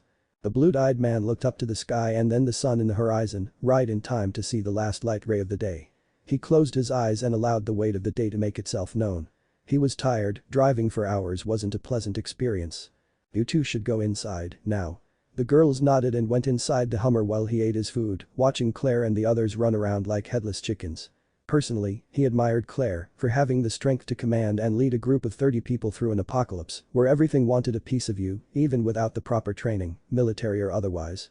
Throwing his now empty can of food to the ground, he went inside the military truck and got himself comfortable on the driver's seat. It was going to be a long, long night. Same time, middle of the desert. Alice had stopped for the night behind a sand dune and built a campfire. She took off her coat and laid a few blankets on the ground, close to the fire. The nights in the desert were cold, but thanks to the T-virus, the cold didn't bother her. It was a plus side of it, along with enchanted strength, resilience, agility, reflexes, accelerated healing and recovery. It felt like consolation prizes for all of the experimentation that Umbrella had done to her. She was sitting on a blanket and was dampening a cloth with some water to clean the sweat that had gathered around her neck. Looking at the open journal at her feet, she brought the cloth up to her neck to let the water run down her back when she felt the cold chain of the crucifix that was around her neck. Placing the cloth down, she wrapped it in her hand, remembering how she got it. Flashback. Here. She looked at him, and he placed the crucifix around her neck. This is for you. Alice looked at the object, shocked. I can't accept this, she muttered and was about to reach back when Naruto captured her hands with his "It's a gift, a way of you knowing that no matter what, I'll always be there for you." She gazed his blue eyes and smiled, even if her chest was caving in with pain. "Thank you," Alice whispered, making Naruto chuckle huskily. He gently cradled the back of her head and, for a moment, she thought he was going to kiss her. She was right, he did kiss her, but not on the lips. He kissed her forehead. Flashback end. She never took it off of her neck and, in a way, it made her feel closer to the target of her affection, even if they were possibly countless miles away from each other. She missed him, missed his warmth, his blue eyes that would look at her with such a shine that it made her shudder. Sighing, she looked down at the journal and listened to another transmission from Redfield's convoy. Blindly she turned the radio off and picked the little book up. As she skipped through the pages, she saw that whoever had written it believed that there was a place in Alaska that was safe from the zombies. She closed the book and looked up, maybe it was true, or maybe it wasn't, either way, she had other things to worry about, naming one, of course, was Umbrella. Hours later. It was in the middle of the night and everything was quiet, there was absolutely no sound except for the cracking of burning wood of the fire near the sleeping woman. The storm that previously had been in the horizon had dispersed and the stars painted the blackness of the night sky. All in all, it was a peaceful night, something that was rare nowadays. But even so, Alice's eyes were moving erratically under her eyelids due to the nightmare that was disturbing her sleep. She tossed and turned, trying to fight the flashing images that were filling her dreams, the flashback of his experiments. Around her, rocks and other objects around her started to levitate, even her bike as well. The nightmare turned more violent when she saw the doctor doing experiments not on her, but on Naruto. She saw him strapped to a metal table, screaming while being injected with the T-virus like her. But, instead of the virus bonding with him like it did with her, he started to turn into a very deformed undead. Naruto, his name slipped from her sleeping lips as she turned more violently. Naruto. Thunk. Alice jerked awake and drew her handgun as the sound of one of the levitating rocks hit the ground. Crash. Then she covered her head as the bike and everything else came crashing down all around her. The woman looked around and let herself fall back on the blanket siding in resignation. Alice raised her head from her position laying down to look at the destroyed bike and wiped the sweat off her forehead. Shit, she cursed. Well, it seemed that she would have to do a lot of walking in the morning. Chapter 4. What happens next? It hadn't been such a bad night as Naruto was waiting for, the storm went away as quickly as it arrived, which was good, and it allowed him to sleep decently through the night. The convoy as a whole is still asleep as the sun raised on the horizon, indicating the beginning of a new day. Everything was calm and quiet, but not for long. Naruto was harshly awoken by the sound of flapping wings and, rubbing his eyes, he looked outside, only to feel dread. All around them, on top of the vehicles, on the roof of the motel, on the power lines were hundreds of infected crows. Oh my god, Naruto muttered as he saw the hundreds of infected birds surrounding the convoy. Soon enough the rest of the convoy was awake and looking out their windows in fear. Naruto. Claire's frightened voice drew his attention to the radio on the dashboard and he picked it up. I see them. Thinking quickly he pressed on the transmitter again. Everyone stay in your trucks. What's going on? Chase asked from his truck. Everybody stay in their trucks, roll up the windows, and keep quiet. Claire harshly ordered. Naruto drew both his guns and cocked them, ready for everything. Angie, who was sitting next to him on the passenger seat, started paying. Kid, leave God out of this. He wants no part of what happens next, he whispered to the fearful man. Everyone was closing the windows as fast as they could, even with the metal bars protecting them from the outside dangers. They weren't taking any chances. Inside the bus, Otto was making sure that everybody was closing their windows and being silent when a crow landed on the front of the bus. They all froze in fear as the red eyes of the infected creature observed them. Clank. The food can fell on the ground of the bus, breaking the silence and alerting the creature. It began to screech and flapping its wings around, alerting the hundreds, maybe thousands of crows that were around them. With a quick movement, the birds flew up and around the convoy, producing a big hurricane of black feathers and talons. Fire it up. Let's get out of here. The noise of engines turning on was heard all around them as Naruto turned to the silent teenager, only to see her holding a shotgun close to her chest. With his own handgun in his right hand, he looked around to make sure everybody was moving. They weren't.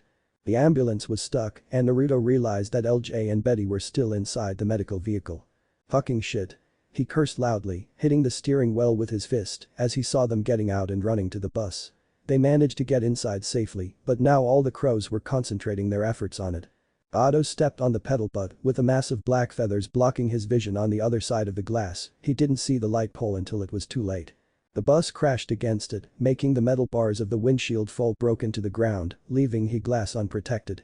Inside the bus, everyone fell to the ground with the impact. The crows were crashing against the windshield trying to break it, cracks were already starting to form. Cursing and shifting the gear, Naruto drove the military truck as fast as he could to the bus. Naruto, Mikey, we have to evac the bus. Yeah, no shit, Claire. Inside the bus, Betty and Otto were doing their best to hold the now broken windshield in place with their hands. Hold it.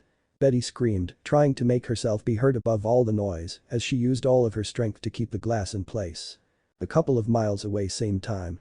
Alice had been walking for some hours now, seeing that she couldn't use the wrecked bike anymore. Yeah, telekinesis is a very useful power to have in the middle of a zombie apocalypse, but right now, she was cussing it up a storm. She sighed for the 100th time now, bored out of her mind, and seeing nothing but sand all around her for miles. Hearing some kind of sound that she didn't recognize, Alice looked up and saw hundreds of birds, all going in the same general direction. They didn't even notice her as they flew by and her eyes narrowed. She could sense the infection that was possessing the crows, and that could only mean one thing. There were living people nearby. Back at the motel. Naruto got out of the truck and, drawing both his handguns from their holsters, he began shooting on the crows with surprisingly good accuracy. The blonde approached the van that was reversing to the back of the school bus in a hurry, killing birds as he went. Mikey opened the back doors of the van at the same time LJ opened the ones on the bus. Naruto reached inside the school bus and slid the metal plank from the back of the bus to the back of the van, making an improvised bridge. One by one, the people started to get inside the van. While this was happening, Naruto and Mikey were doing what they could and kill as many crows as they could. The girl was abruptly scooped up by the crows and fell to the sandy ground. She yelled in terror and pain as a wave of infected birds fell on her, eating her alive. Fuck. Naruto's rage was skyrocketing as he saw the poor girl being eaten alive. He couldn't help her in time, so he concentrated on making sure the others made it. Pulling out his machete, he sliced an incoming crow in half with a swift movement.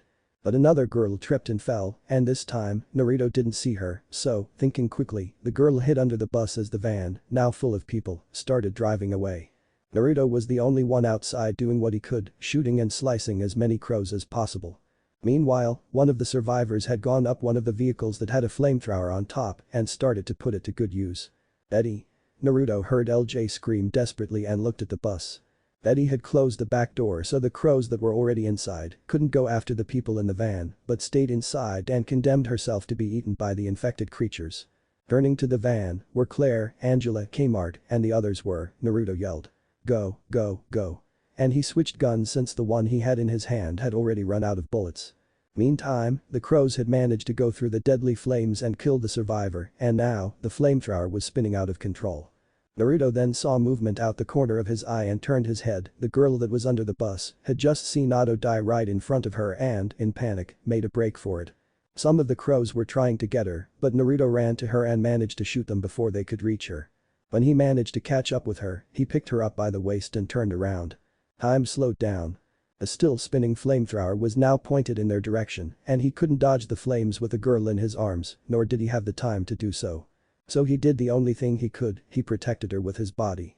He knew he was probably going to die, and that maybe his sacrifice wouldn't be enough to save the girl, but even so, he had to try. He could feel the flames coming closer, and he expected the burning pain, but none came. He opened his eyes, raised his head and saw her. Alice. A couple of minutes earlier. After running as fast as she could to the place where the crows were flying to, Alice saw that her theory had been correct. It was a group of humans that was being attacked, firing their guns and trying to survive the tornado of crows.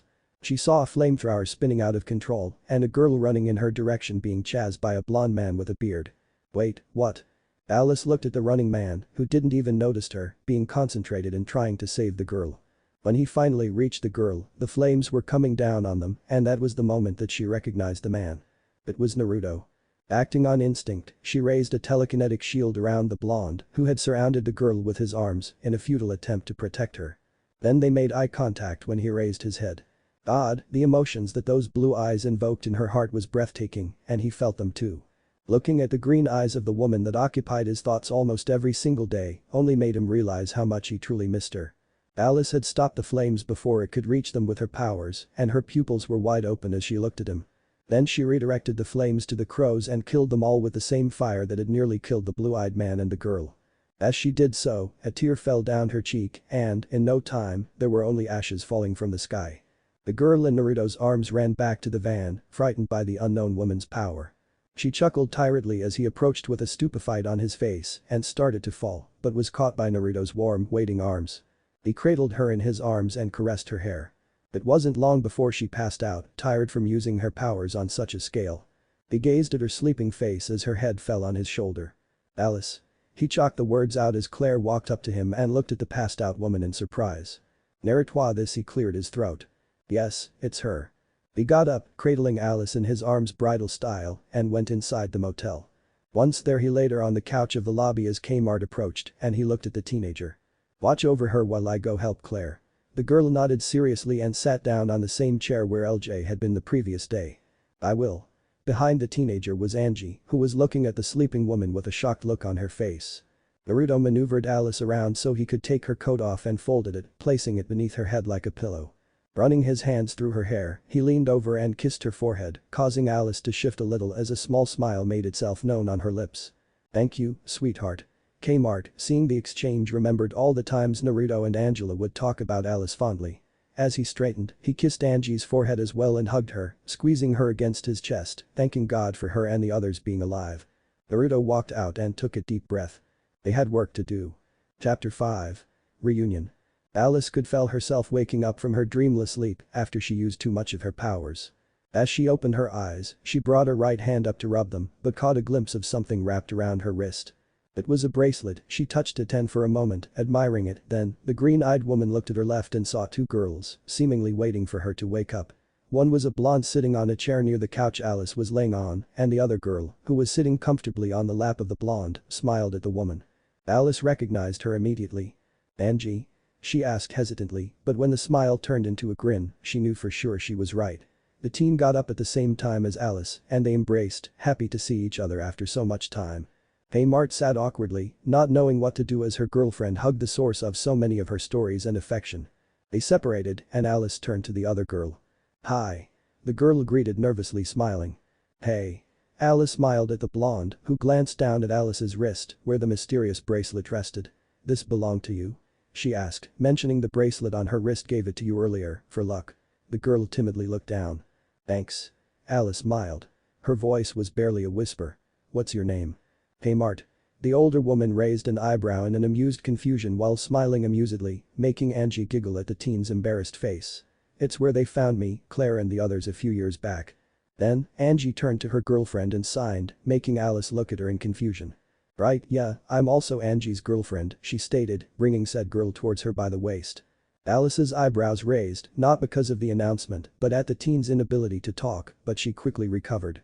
"I'm glad to hear it." And, smiling, turned to the covered window. "I guess I should go out there," she muttered, knowing what, or rather, who she was about to face.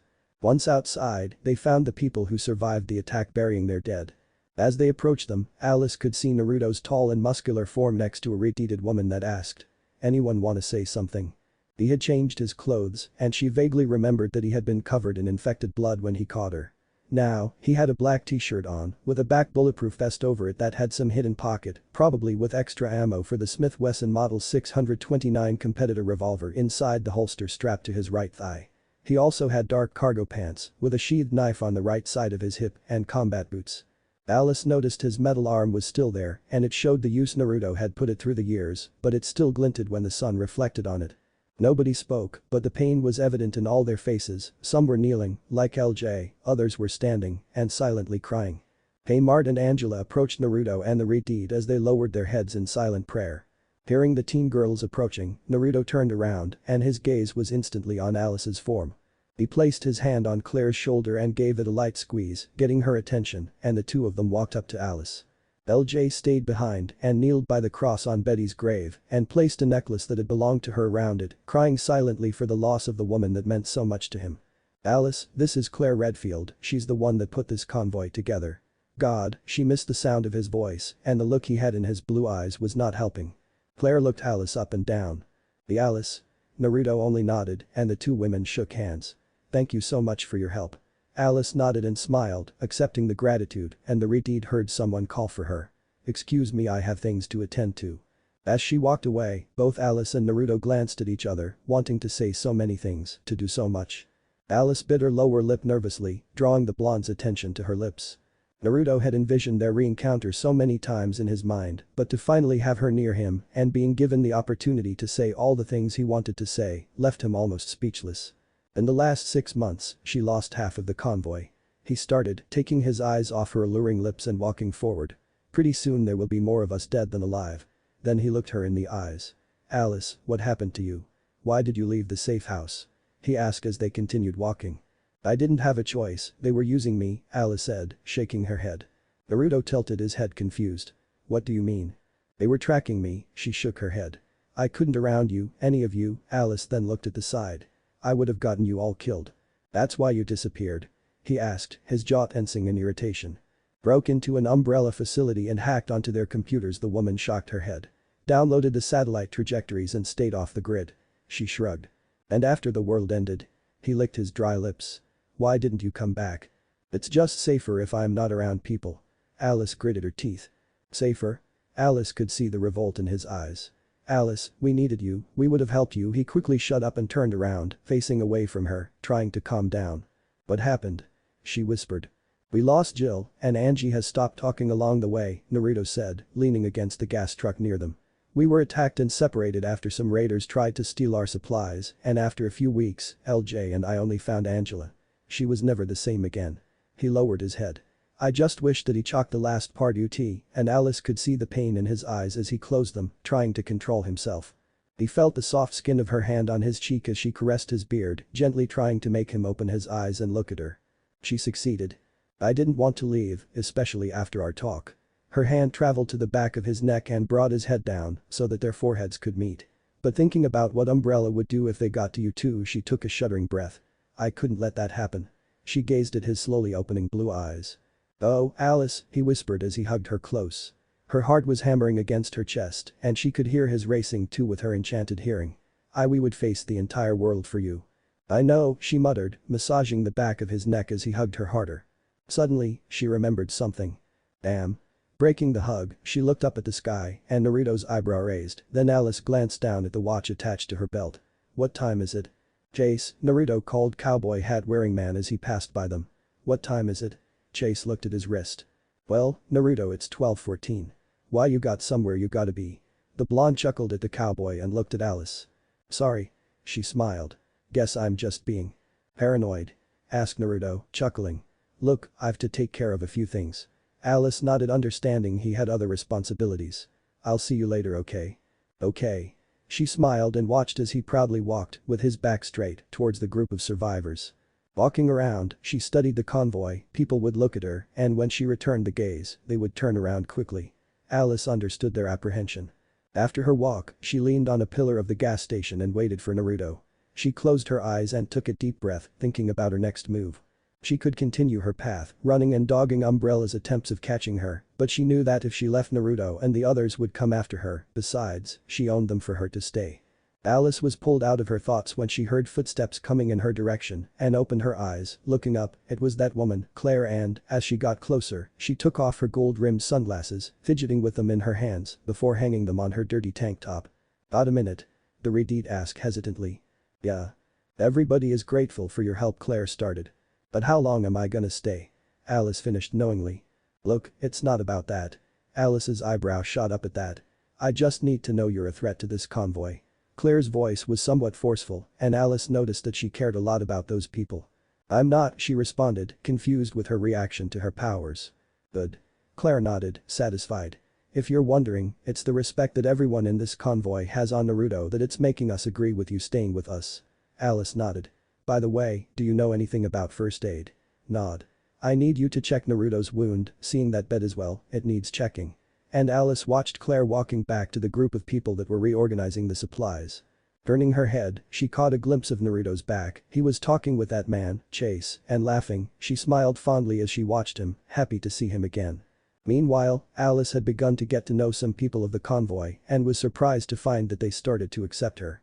After spending a couple of hours talking with them, she realized the true depth of their respect towards Naruto, apparently, he was their guardian, a friend, an essential member of their weird family. He was the go-to guy if Claire wasn't around to give them instructions. At some point, she started helping them carrying heavy boxes and organizing supplies. She knew that the acceptance wouldn't come from a few hours of helping and socializing with a group of humans, but it helped. Meantime, Naruto had spent the last 3 hours helping and fixing as much as he could. After helping with the supplies, he called Mikey and Chase to free the ambulance and fix the metal bars of the school bus. Some of the survivors had already cleaned the inside, getting rid of the blood and feathers. The blue-eyed mercenary sighed as he looked at LJ's hunched-over form over Betty's grave, crying. They had been seeing each other for over a year, and Naruto was pretty sure that LJ had been in love with her at some point. Earlier he had seen Alice approaching the sad and dark-skinned man, offering her condolences and trying to comfort him. Shaking his head, he looked back at Chase. The cowboy was telling him that he needed to go and check the bus's engine and see if everything was fine from the crash. They had been having problems with it for some time now, and Claire, who had been a mechanic before the outbreak, had done the best she could to fix it with the available tools. Getting near the bus, he lifted the hood and peered inside. Everything seemed to be in order, nothing was loose, sparking or smoking, so, with his limited knowledge of mechanics, Naruto concluded that nothing was going horribly wrong. Everything alright in there? Clang. Motherfucker. Naruto winced and held the growing lump on the back of his head that his advanced healing was already taking care of. The hood of the bus didn't go very high, so you had to bend a little to see inside, so being startled, he slammed the back of his head on it. Alice winced as well in sympathy. She honestly didn't mean to scare him like that, but laughed seeing him rubbing the growing lump very fast, as if it would take away the pain. Sorry, let me see. Still chuckling, she cradled his head on her hands and made him lean down so she could see the injury. Seeing the red mark on his scalp, she kissed it tenderly. There, now it'll be alright, Naruto grumbled as he straightened and looked her over. She had her coat on again and had her bag over her shoulder. The sight made alarm bells go off in his head. Going somewhere? She could hear the alarm tone in his voice and saw it in his eyes. Smiling, she brought her hand up and punched his shoulder lightly. I'm just going to put my things in your truck. That surprised him, making his left eyebrow raise. Mikey said if I'm gonna stay, I should settle for your truck instead of the bus. He nodded, the bus was already cramped enough. You're very welcome to stay with me. He smiled nervously and looked at her backpack. For a moment I thought that I wouldn't stay. She guessed, and Naruto nodded. I'm not going away anytime soon, Naruto. She saw him visibly relax, and a smile grew on his face as he turned and properly closed the hood of the bus. By the way, I heard you got hurt and needed someone to look at your injury. Naruto sighed. Shit. Chapter 7. After Alice checked his injury, they cuddled for a few moments, enjoying the warmth and closeness, until a girlish giggle was heard. Alice felt Naruto sigh. Hey Mart, shouldn't you be with Claire checking on things? He was clearly annoyed judging by the tone of his voice. They turned around with one of Naruto's arms secured around Alice's waist. Said woman giggled as well, seeing the shit-eating grin on the teenager's face, and leaned further into the man's embrace. I was going to, until she told me to call you two so you could decide on our next move. Still grinning, she added. But I see that you're busy, so I'll just go and tell Claire that she's gonna have to wait. Smartus, he grumbled as he led them to the back of the cargo truck where Claire, Mikey, and Chase were already. Talk to me, he announced their presence as he, Alice, and Kmart got in the back and sat down. Well, except Alice, who opened the small window that gave access to the front seats of the truck and placed her bag and coat on top of the passenger seat. We're trying to decide where to go from here. Nodding at Chase's response, he was about to suggest something when Alice interrupted as she sat down between Mikey and Chase, since Naruto had taken a seat next to Claire on the floor of the truck. How about Alaska? She received shocked looks, especially from Claire, and she reached into her pocket and took the journal out. A couple of days ago I found this inside of a gas station. Mikey reached for it and read the transmission log that the person who had owned the book had written, and excitement filled his heart. Claire, this sequence of transmissions, it's the best indication of life we've seen in the last 6 months. Mikey declared. Alaska? Claire's shocked voice made itself known as she frowned. Kmart looked worried next to Claire. We have to check it out, we can't just ignore it. Have you any idea what kind of journey that would be? Yep. Chase nodded. A long one. Naruto's eyes traveled through the survivors busy working around them as he listened. And at the end of it, what? You've no guarantee there's even anyone alive up there, she argued. Claire, these transmissions. They're dated 6 months ago. How many radio broadcasts have we responded to? Then she looked at the others. How many times have we got there too late? The transmissions say that there's no infection up there. Alice's sweet voice filled Naruto's ears. It's isolated, safe. He could see the excitement in her eyes and hear it in her voice. Claire turned and looked at the convoy's people. This convoy trusts me with their lives, these people don't need pipe dreams, she said, shaking her head. That's when Naruto decided to intervene. Maybe that's exactly what we need. Everyone's attention was on him as he turned to Claire. He mentioned with his hand. Look at them, Claire. 6 months ago, there were 50 of us, then 40, and now, with the latest attack, we're less than 30. He shook his head and turned back at the survivors. They're starting to give up. Alice watched as Naruto looked at his covered hand with pain in his eyes, and she understood why. He was feeling guilty for not being able to protect all of them. They need some kind of hope. Why don't you let them decide? Kmart asked, making Claire look at the girl she thought of as her little sister. They have the right to at the least do that. Claire sighed and gazed at the faces of the small group. She knew they were right. Some time later. After talking with the convoy, everybody decided to go to Alaska. The temptation of safety from the undead had won over the promise of an arch journey they would have to face to get there. There were no votes against the idea, and Claire was the only one still reluctant to the idea. When all was said and done, they all got back to work. Naruto stayed inside the truck, sharpening his machete with the whetstone he had borrowed from Alice. He had lost the one he had in the week prior, after they were attacked by some scavengers. He continued sharpening the blade even when he heard someone approaching. He looked up from his work and saw LJ. "Hey man, you okay?" Naruto asked his friend as the man sat down next to him. "Yeah, I'm doing better thanks." He ran a hand through his dark hair sighing miserably and glanced at Naruto, who tucked the machete back in the sheath that was around his waist. "Just thinking, you know. About." Naruto placed his hand on his friend's shoulder and gave him a comforting squeeze. "I know buddy, I know. She wouldn't want you to be like that." The dark-skinned man faced him. "She would want you to move on." Tears fell from LJ's eyes as he nodded. "I know she would." Then he choked. "It's just so damn hard." He let his head fall on his hands. "You loved her, didn't you?" he asked, but Naruto already knew the answer. "I did." Patting the older man in the back, he left him to mourn his loss. He grabbed his bag where all his belongings were and left. Naruto sighed as he walked aimlessly through the camp, sometimes smiling when somebody greeted him. He eventually stopped and looked at the horizon as he had the previous day and wondered what would happen next. To lose someone is never easy, especially when they are people you've known for years and know their habits, likes and dislikes, or if they had a damn dog or cat before the fucking apocalypse. At some point, those people become family to Naruto, and his heart breaks whenever one of those people dies. Cracking his neck, Naruto walked over to the motel entrance and searched for a clean room. When he found one, he took off his vest and shirt. Then he looked at himself through the mirror that the room had and studied his torso. He had collected more scars since the beginning of the outbreak. With so many people to protect, a person does not remain untouched from certain situations. From undead looking for fresh meat to feast on, to humans who want nothing more than steal everything they had. Naruto had to make many hard decisions over the years, some good, some less good. His muscular chest was covered in small and large scars, some from stab wounds, others from bullets. Sighing, he turned to the bed and opened the bag he had brought with him to take out a fresh shirt, only to pause when he saw Alice's hergless figure by the door, looking at him. He straightened his back and waited for her to do something. After a few moments, she advanced slowly, her hips going from side to side, until she reached him. She raised her hand and traced each scar with her soft, gentle fingers. Her green eyes studied each one and, when she was finished, she went around him until his back was in front of her and did the same thing. "What's the story of this one?" she asked in a hoarse voice as she traced the scar which was located near his shoulder blade. "The sucker who was trying to steal the convoy alone when we cornered him. He did not want to give up so easily, so he started firing blindly at everything that moved. I was one of the unlucky ones that moved." She hummed as she moved to his front. She didn't have scars from before the outbreak, and after, the T-virus in her cells made sure that she wouldn't have them anymore. She healed so fast that no wound she received would leave a scar behind. Instead of talking, she kissed him affectionately, letting her tongue dance with his in a gentle rhythm as she stroked his chest. He let himself be carried by the caresses of her lips and wrapped her in his arms, guiding her toward the bed. His hands descended from her waist to her thighs, and he lifted her off the ground, making her legs wrap around his waist. Naruto laid her down on the bed and covered her with his larger body as the kiss intensified. The moans of pleasure that passed from her lips to his made his pants tighten even more than they already were.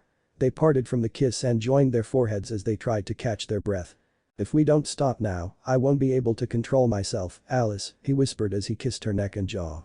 She groaned even more and arched her body to meet his. "But who told you that I wanted to stop?"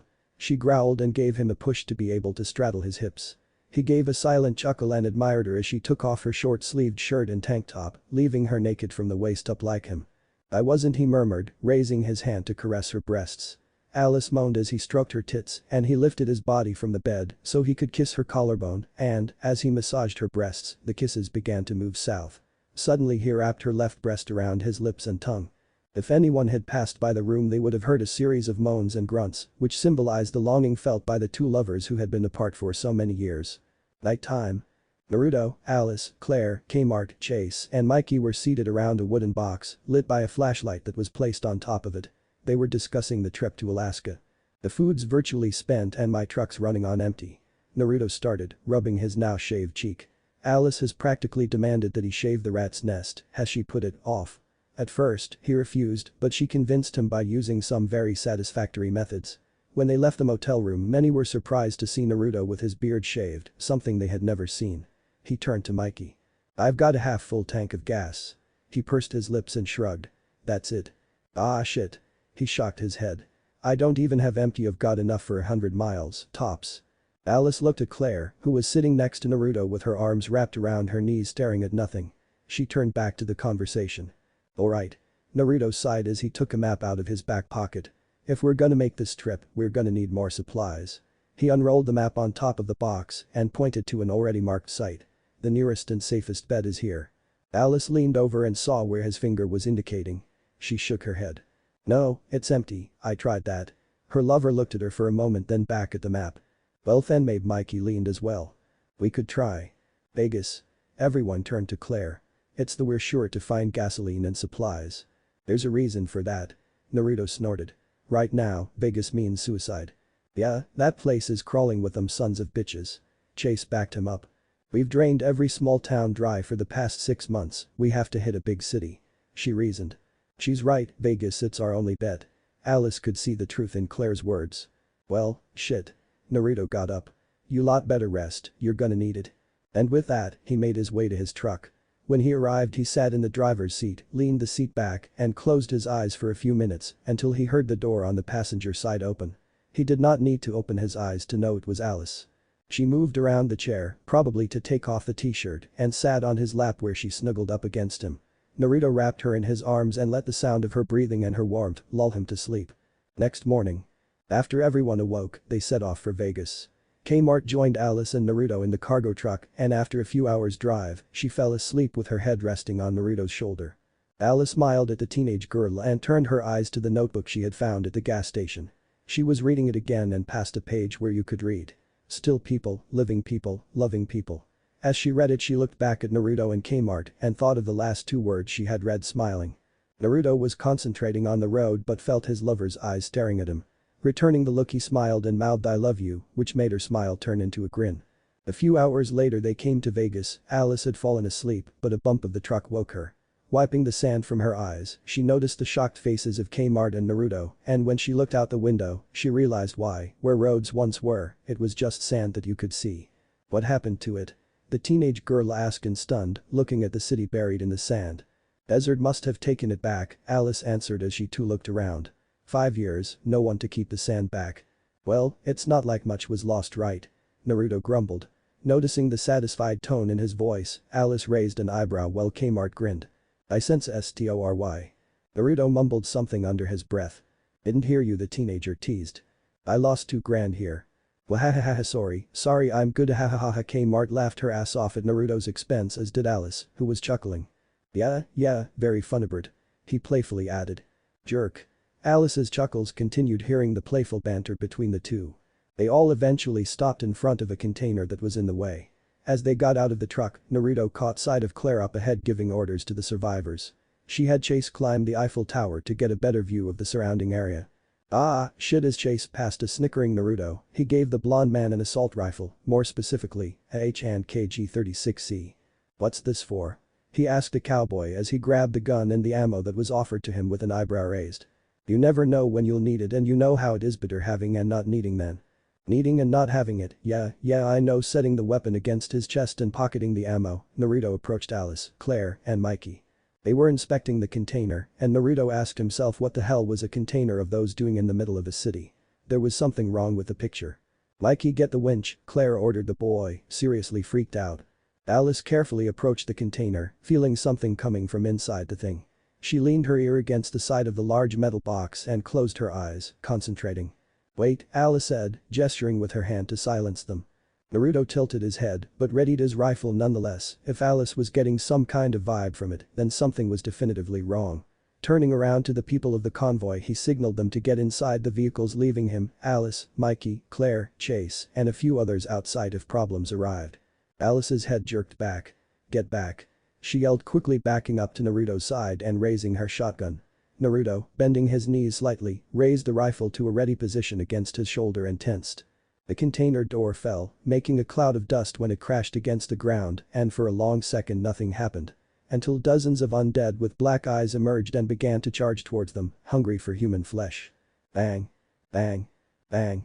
Miles away, the sound of their guns firing could be heard as they emptied the guns over and over again. Naruto didn't take his finger off the trigger, not even for a second, killing zombies left and right. Alice, Claire, and Mikey did the same, never taking their eyes off the charging corpses. The others formed a line beside them so that the horde of walking corpses wouldn't go through them and get to the rest of the convoy. For a moment, Naruto was very grateful for his quick thinking of telling the others to go inside the vehicles and get out of harm's way. Look out on the right. Got him. 2 more coming. Watch out.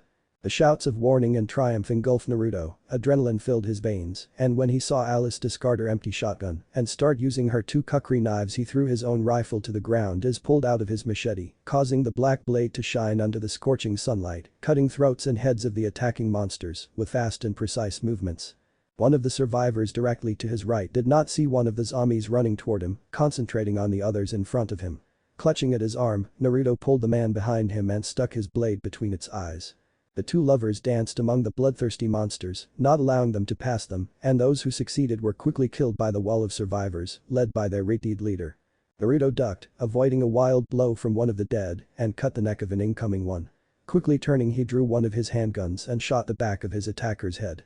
Twirling the blade with his hand, he killed 3 more until he noticed something that made his blood run cold. Alice was not moving, it was like she was not even in the middle of a battle.